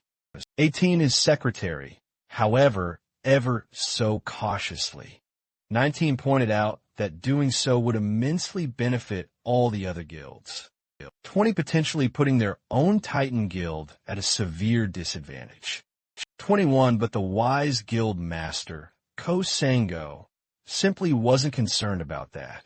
22, if word got out that the Titan Guild was directly and visibly involved. 23, the resulting brutal guild war would be utterly catastrophic. 24, it was far better to resolve this volatile situation quietly. 25, and to waste precious time scheming for mere personal gain. 26, with that, the diligent secretary promptly followed orders. 27, and anonymously leaked the explosive information. 28, not long after, the shocking news completely exploded. 29, with a flood of detailed reports. 30, about the Tyrant Guild's heinous criminal activities. 31, people everywhere across the lands were frantically talking about it. 32, and arrests within the corrupt guild were already swiftly being made. 33, despite the absolutely overwhelming and damning evidence. 34, the Tyrant Guild defiantly refused to submit to the investigation. 35, one person who certainly wasn't taking this well was the hot-headed young Sook. 36, enraged. He furiously cursed his own guild master. 37, blaming him for utterly ruining absolutely everything. 38, he wasted absolutely no time dialing his superior. 39, demanding aggressively to know. 40, why they had given away all of their hard-earned information anonymously. 41, after all, they had done all the incredibly dangerous, dirty work. 42, and yet somehow. 43, now, those Ultron bastards, those utter frauds, were being hailed as heroes. 40 for the guild master, however, remained completely unfazed. 45 explaining calmly that if they had exposed themselves prematurely. 46, the Tyrant Guild would have swiftly and utterly crushed them. 47, before the other guilds had even a moment to react. 48, but young Sook was far from satisfied with that explanation. 49, he furiously argued that. 50, if his brilliant plan to recruit an S-rank hunter had succeeded. The Tyrant Guild truly stood no chance. His superior, however, remained unconvinced. Unconvinced, he questioned whether young Sook could truly guarantee a total victory against the Tyrant Guild's formidable master. And even more importantly, what about the innocent civilians? Caught in the deadly crossfire, young Sook just dismissed the concern, calling it merely a minor and negligible loss, compared to all the immense power they would gain by fully absorbing the Tyrant Guild's strength. That was truly the absolute last straw, the guild master's voice was utterly filled with sheer frustration. Demanded to know what was even the point of being a hunter, if they couldn't even protect their own civilians. Young Sook's so-called loyalty to their guild was truly nothing more than sheer selfish ambition, and he definitely wasn't fooling anyone at all. Before young Sook could even argue further, the call was abruptly cut off, leaving him furious. He slammed his frustrated fist right into his monitor, seething with bitter and intense resentment. As long as his current guild master remained in power, the Titan Guild would simply never move forward. But he had absolutely no intention of sitting around and accepting that. So, without a moment's hesitation, he promptly made another urgent call. The voice on the other end sounded completely uninterested, already knowing precisely what this was about. Just another recruitment attempt, that was it. He wasn't interested in joining, unless, of course, it was for the very position of guildmaster. This time, Young-suk didn't hesitate for a second. He would absolutely make it happen. He would give him the position. And with that, the very next move was set in motion. The scene then dramatically shifts to Jin-hyuk, who had been specifically set up for a secret meeting. But instead of choosing a discreet, quiet place, a low-profile location like any normal person would, he went right ahead and picked the busiest damn cafe, located right in the chaotic middle of the market. If someone wanted him to be subtle, well, they were truly just shit out of luck. As he stepped inside, the entire place was alive with chatter. The rich, inviting scent of coffee filling the air.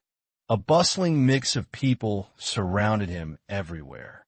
And of course, to his pleasant surprise, a good number of them were absolutely drop-dead, gorgeous women. Not a bad setting for him at all, for whatever exciting nonsense was about to unfold.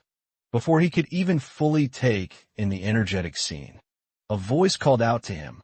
It was Dae-hyun calling out his name, the same old tyrant guild friend he had been dealing with. Jin-hyuk offered a casual nod in acknowledgement, noting the barely concealed tension etched on the man's face. Judging by that uneasy expression, things were either going exceptionally well indeed, or they were about to go downhill real fast.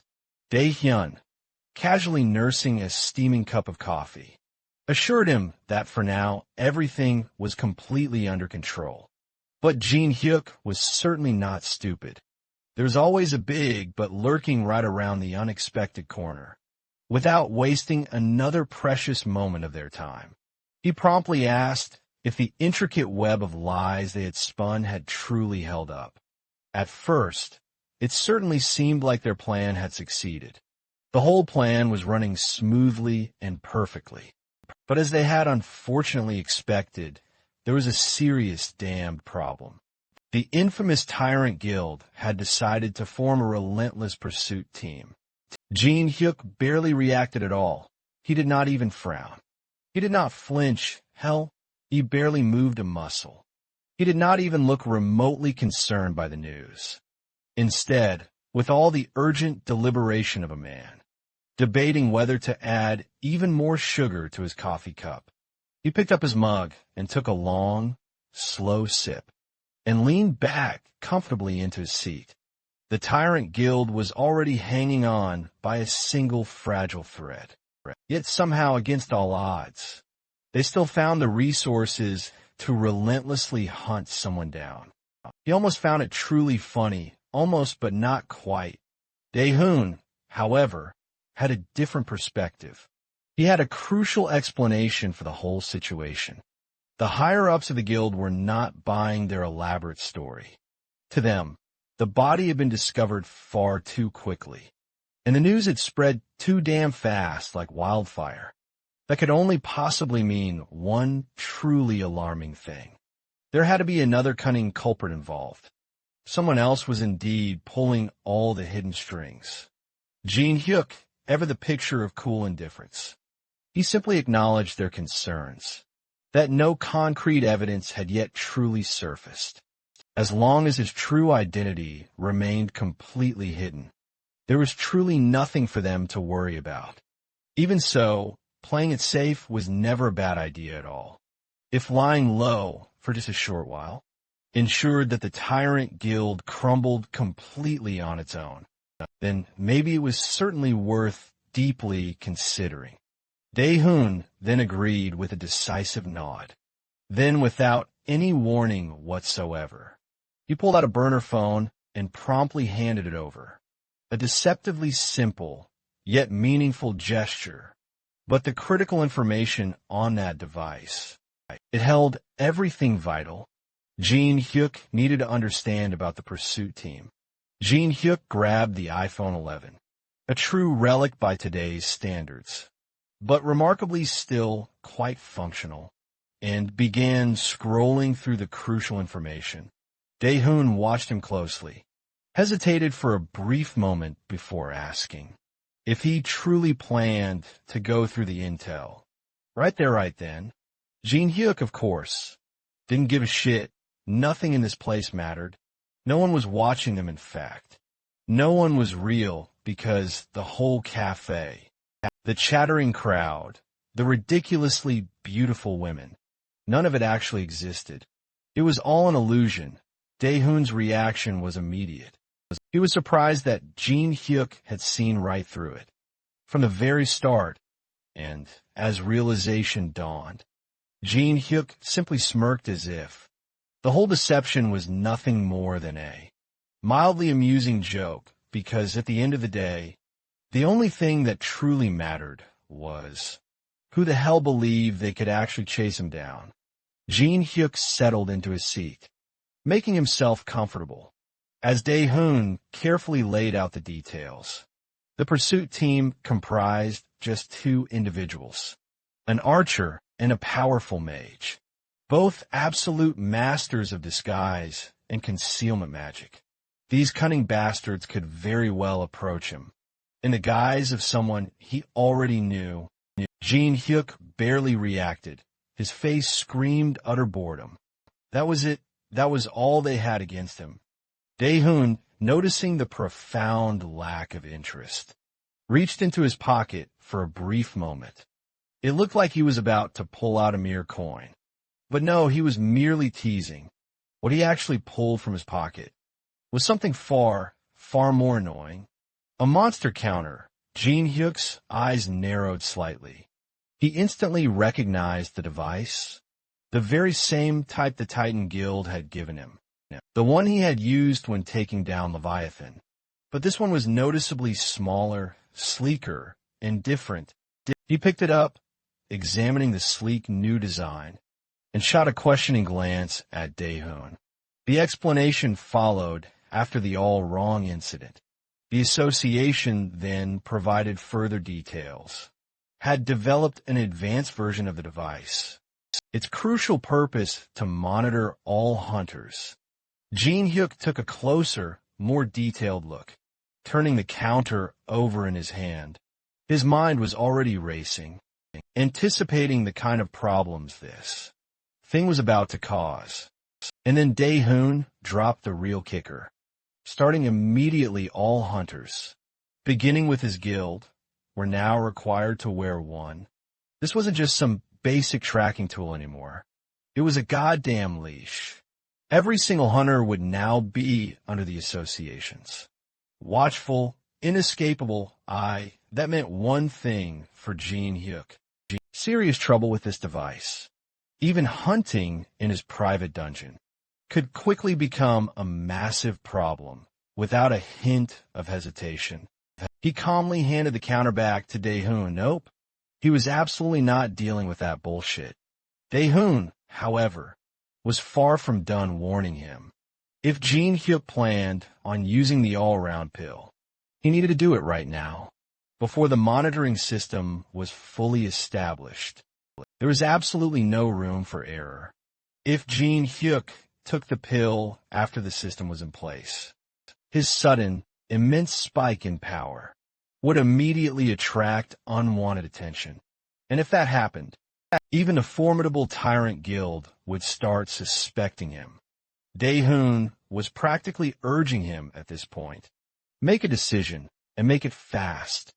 Later, as Jin Hyuk wandered through the bustling streets, his mind was actively buzzing with thoughts of the pervasive surveillance system. It was clear now he needed to get stronger and fast, and there was only one solution to this: the dungeon, and he needed it now. As Jin Hyuk stepped into the dungeon, he was immediately met with the utterly furious glare of the old dwarf. The moment their eyes truly met, the dwarf let out an exasperated curse and exploded in a fit of rage, ranting furiously about sending Jin Hyuk to fetch some, or only for the damn brat to vanish without a trace. Then to stroll back in after an entire week. Jin Hyuk quickly hurried to offer his apologies, but that only seemed to make things much worse. The old craftsman had simply assumed that he was dead, deep within some forgotten, cursed corner of the dungeon. And now, here he was, acting completely unfazed, attempting to smoothly calm the tense atmosphere. Jin Hyuk quickly urged him to take a deep breath, explaining he had something truly important to reveal. Without even pausing for a moment to hear a reply, he dramatically pulled out the dark, glistening black, red material he had triumphantly obtained after defeating Alron. The very instant the dwarf's sharp eyes landed upon it, his entire face twisted into an expression of pure, unadulterated outrage. His simmering anger immediately boiled over with fury, as he furiously demanded if Jin Hyuk possessed even a single functioning brain cell to comprehend what kind of monstrous filth he just recklessly dragged right into their sacred workshop, without pausing for even a breath to wait for an answer. He spat out that the very core itself was terribly cursed, filled to the brim with countless, ancient, vengeful grudges, and that dwarves, being exceptionally vulnerable to such dark curses, didn't even dare to cast their eyes upon such abominable things, unless they harbored a desperate, foolish death wish. That's when it finally, truly dawned upon our hero, Jin Hyuk. Just before arriving here, in this very place, Lucia had mentioned she suddenly had some urgent, pressing work, and had practically shoved him right out the door ahead of her.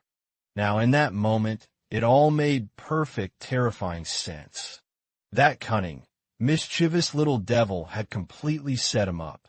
Meanwhile, the furious dwarf was still passionately ranting, calling the core a truly worthless, utterly useless piece of junk, and angrily ordering him to discard it immediately, without delay, before it could unleash something truly horrid and nasty.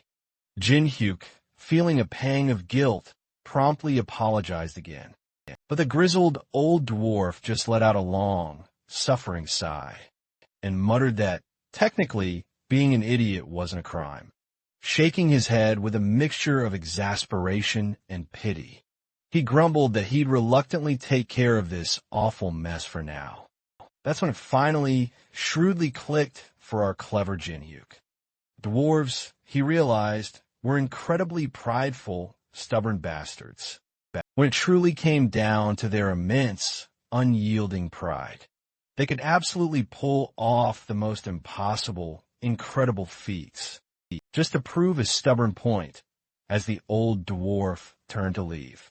Jin Hyuk smirked slyly, and in a deliberately mocking, taunting tone, muttered, almost to himself, that he supposed, if even the truly great boss couldn't possibly handle such a task, then there truly was no other imaginable choice at all.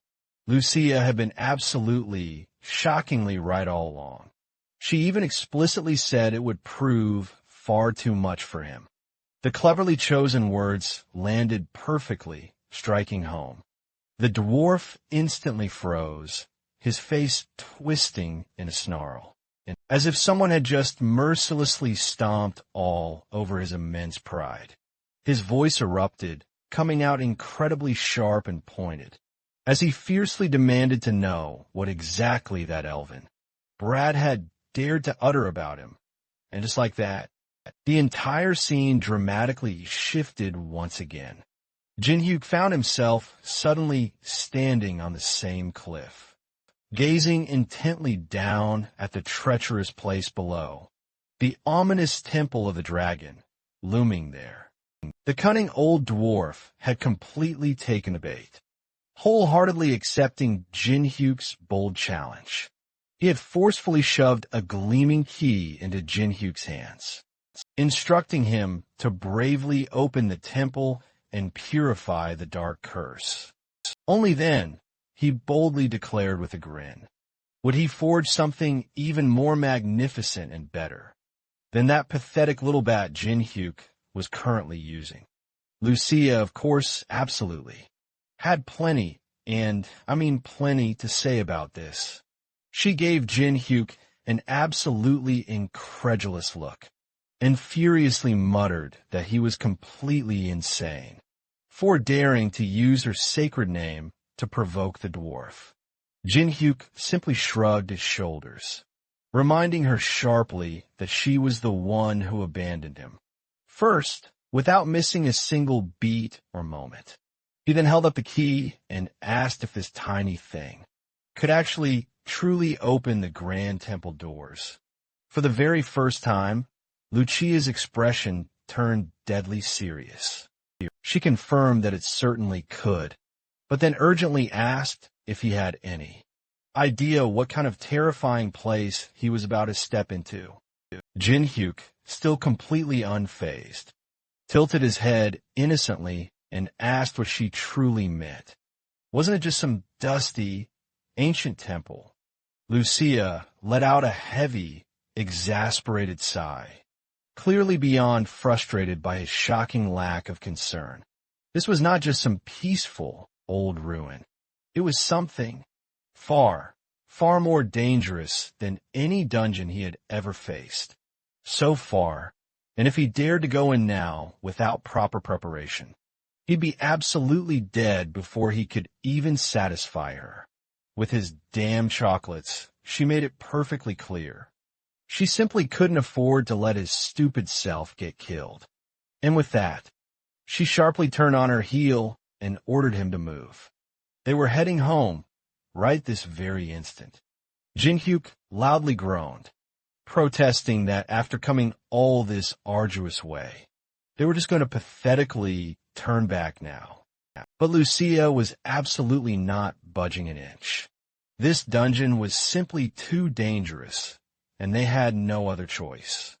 They would return later, completely and properly prepared. Still visibly annoyed, Jinhyuk muttered, if they were really going to go through all this trouble again. Lucia was already coiled, ready to spring into action. She simply smirked and urged him to pick up the pace, warning that if he was late, she'd devour all his food. With no alternative in sight, Jinhyuk, sighing, reluctantly trailed behind her. Later, back at Jinhyuk's place, he lay sprawled on the floor, completely exhausted, staring blankly at the ceiling. He couldn't help but ponder just how incredibly fast Lucia truly was. His thoughts then drifted back to those supposed preparations. The potions and scrolls she had mentioned earlier. That was absolutely all he could conjure up. Perhaps he should just ask her about it directly. But then, a sudden realization struck him. Where on earth was Lucia? His eyes widened, and in a flash, he bolted straight for the kitchen. What he witnessed sent his blood pressure soaring. Lucia was there, happily stuffing her face full, casually devouring what appeared to be. Oh no, it was a whole month's supply of food. The sight of her ravenously feasting away, as if it were an endless all-you-can-eat buffet, made his eyes start to furiously twitch. Calling her absolutely shameless was the only logical reaction, but she didn't appear even remotely bothered. Before he could properly scold her further, his phone suddenly buzzed, seeing the caller ID. His expression instantly turned very serious. It was Lee Hannah from the Titan Guild. The moment he answered, her shaky voice urgently came through. Frantic and desperate, she was pleading for his assistance, her words tumbling over each other in distress, as she urgently declared that if he didn't come, the guild master would surely be killed. Jin-hyuk didn't waste a single second. Without even the slightest hesitation, he told her he was on his way and demanded the exact location.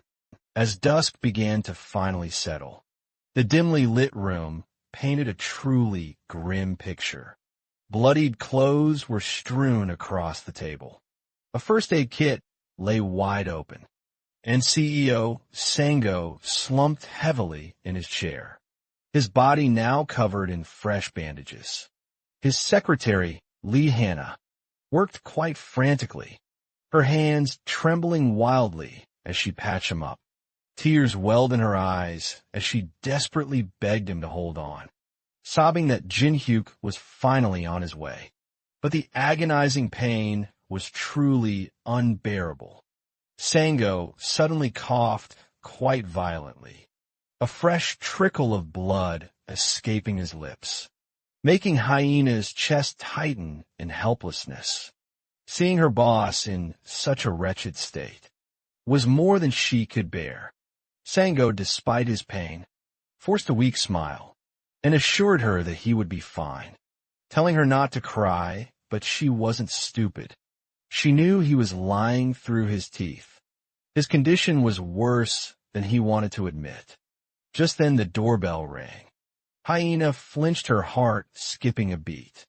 But when she checked the security camera, relief flooded through her. It was Jin-hyuk as soon as he stepped inside. Jin-hyuk wasted no time. He opened his inventory, retrieving a potion bottle, and without hesitation moved towards Sango. The injured man let out a weak chuckle, barely managing to thank him for his kindness. But Jin-hyuk simply told him to brace himself. The potion would sting like hell. Without further delay, he poured the liquid over Sango's wounds. The moment it touched his skin, a sharp burning pain tore through his body, making him writhe in agony. But soon the worst had passed, and the healing effects began to take hold. Once Sango was stable, Jin-hyuk's expression darkened. His voice was sharp, as he demanded to know what the hell had happened. How could an S-ranker like him end up in such a pathetic state? Sango let out a bitter laugh, his eyes filled with exhaustion and rage. It was a trap, he explained. One set by his own guild. The bastards had betrayed him. He had attended a guild event, but strangely enough, only Young-suk's faction was present. That four-eyed bastard had planned it all. As they shared a drink, Sango had sensed that something was off. But before he could act, it was too late. The moment the wine touched his lips, his throat burned and he started coughing up blood. That scumbag had poisoned him before he could even recover. They charged at him intent on finishing the job. Barely clinging to consciousness, he fought with every fiber of his being, forcing his way through the overwhelming odds and escaping by the skin of his teeth. But the damage had already been relentlessly inflicted. Now he was left in this terrible state, broken and bleeding. Jin-hyuk found it incredibly strange. Even if Sango had been severely poisoned, common, everyday guild members shouldn't have been a true match for his power. But before he could even ask further, Sango suddenly broke into a violently intense coughing fit. Lee Haina panicked as she noticed the gruesome wounds that had been temporarily sealed by the healing potion were horrifyingly reopening. Jin-hyuk immediately realized the terrifying poison must be far more potent than he had initially thought.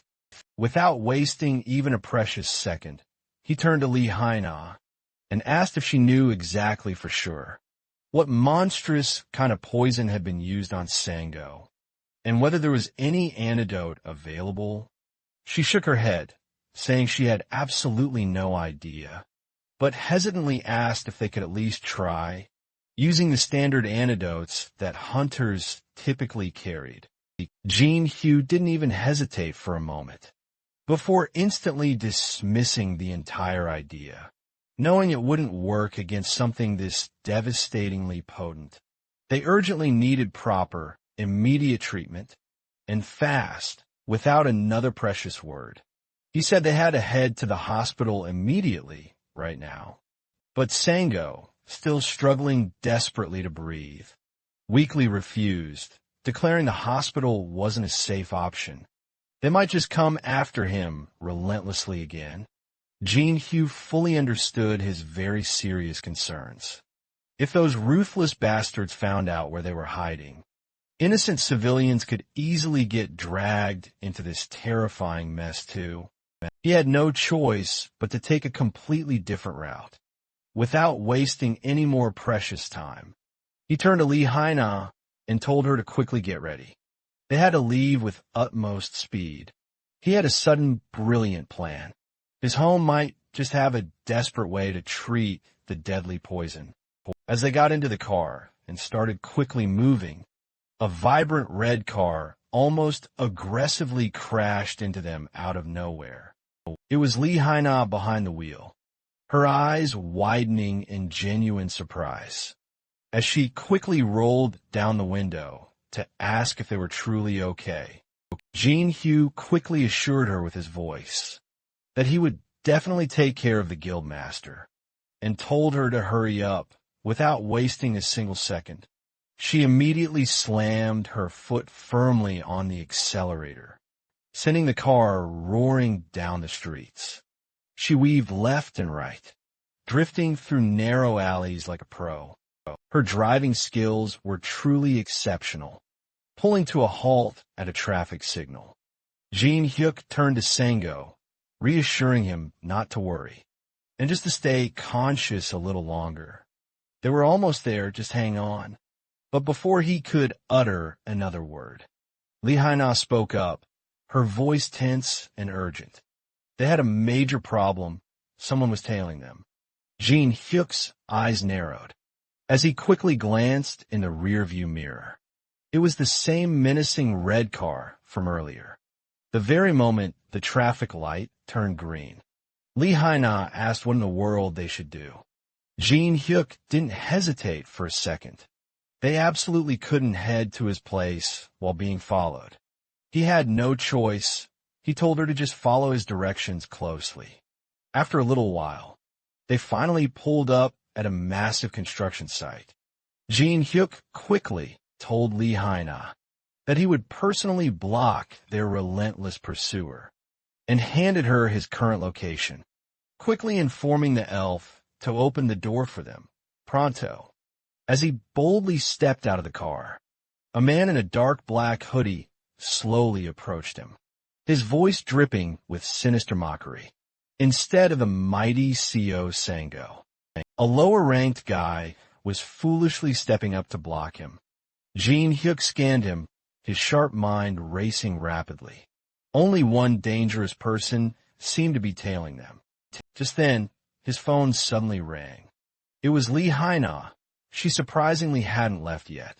Annoyed by the delay, Jin-Hyuk picked up and asked why she was still lingering there. But before he could utter another single word, her panicked voice sharply cut through the line. She told him to just run, no matter what it took. The ruthless bastard standing right in front of him was none other than the notorious S-Class hunter, Kong Jun-tae. Jin-Hyuk's heart nearly stopped dead. An S-Class, before he could fully process the shocking news. The bastard swiftly lunged at him, wasting no time in trying to end things incredibly quickly. But Jin-Hyuk's presence detection skill kicked in at the absolute last second, and his trusty bat moved on its own accord, blocking the brutal attack just in the nick of time. The sheer, overwhelming force of the strike, sending his bat flying a good distance, making Jin-Hyuk quickly realize just how immensely strong his opponent was. Without wasting another precious second, he swiftly put some crucial distance between them and ordered Lee Haina to depart immediately. He couldn't possibly hold this guy off for very long, but assured her he would catch up later. She hesitated for a brief, conflicted moment, not wanting to simply abandon him there. But in the end, she urged him he'd better follow them. As Huntui watched the car rapidly speed off, he let out a cruel, mocking laugh, asking just where they thought they were going. Without even a moment of hesitation, he summoned his formidable spear and prepared to strike. Li Hainao, wasting absolutely no time at all, stomped hard on the gas accelerator. But before the car could surge forward, Huntui had already propelled himself high into the air. He was absolutely certain he had them, until something completely else caught his attention. Jinhyu came at him with a devastating, powerful kick, but it barely missed, as expected from a skilled S-ranker. Huntui dodged it with surprising ease, and immediately countered with his own fierce kick. The impact sent Jinhyu skidding violently across the road, but the stubborn fighter landed back on his feet, just in the nick of time, to watch the car vanish into the far distance. Satisfied, he glanced quickly at the rearview mirror, seeing Huntui's utterly frustrated expression, almost as if the guy was internally crying. Jinhyu could only hope the others truly made it out alive. Letting out a soft, relaxed sigh, Huntui then sharply turned to Jinhyu, annoyed that absolutely no one had warned him about such an unexpected interference, now clearly irritated. He told Jinhyu he was currently a bit busy, and sternly ordered him to get lost if he truly wanted to live. But Jinhyu, pushing himself back up forcefully, scoffed and defiantly told him to shut his garbage mouth. He simply wasn't scared of someone like him. If Huntui truly wanted to have a fight, he'd certainly give him one. Huntui then smirked, looking clearly and completely amused. He admitted he was somewhat impressed by Jinhyuk's guts, but within a mere second, he instantly closed the distance, grabbed Jinhyuk firmly by the collar, and sneered that this was truly getting entertaining. Without wasting another moment, the fight erupted with full force, both exchanging blows at a relentless pace. Jinhyuk struggled to keep up, the sheer speed and strength of Juntae overwhelming him, but Juntae, on the other hand, looked absolutely thrilled. It had been a while since he found someone who could actually challenge him. With a grin, he urged Jinhyuk to show him what he had. Then, without any warning, Juntae tightened his grip, pulled back, and with both hands on his spear, prepared a lethal strike. Jinhyuk's instincts screamed at him. If that attack landed, he was dead. Without hesitation, he opened his inventory and equipped his mithril chainmail armor, knowing it would cut both physical and magical damage in half. Just as the armor settled onto his body, Johnny's spear struck his ribs with terrifying force, sending him flying backward. The impact rattled his entire body, but as he gasped for breath, he couldn't help but be grateful he had the armor. Juntae, watching him recover, narrowed his eyes in suspicion. He had fought plenty of strong men before, but this one he didn't recognize. Curiosity sparked in his mind. As he muttered that, he didn't recall anyone like Jinhyuk in Sango's group. And then it all suddenly clicked. He suddenly recalled a certain C-class hunter, the one who had taken down the Leviathan. Yangsik had mentioned him before, the one close to CO Sango. Jinhyuk stiffened. His identity was blown. Even if he got away now, it was only a matter of time before they tracked down his house. His priority had just completely changed. Escaping from this guy was now the only thing that mattered. Juntae, however, had a different idea. Instead of pressing the attack, he smirked and made an offer. He told Jinhyuk to forget about CO Sango and join forces with him instead. The new Titan Guild needed someone like him. Jinyu just couldn't help but let out a chuckle. It was honestly almost pathetic, you know. He had actually hesitated for a moment before this fight.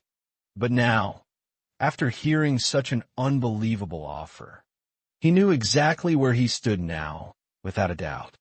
Without a second thought, he rejected the offer outright and told Juntae that they were going all the way to the very end, to the end of this battle, and that's where this exciting part ends.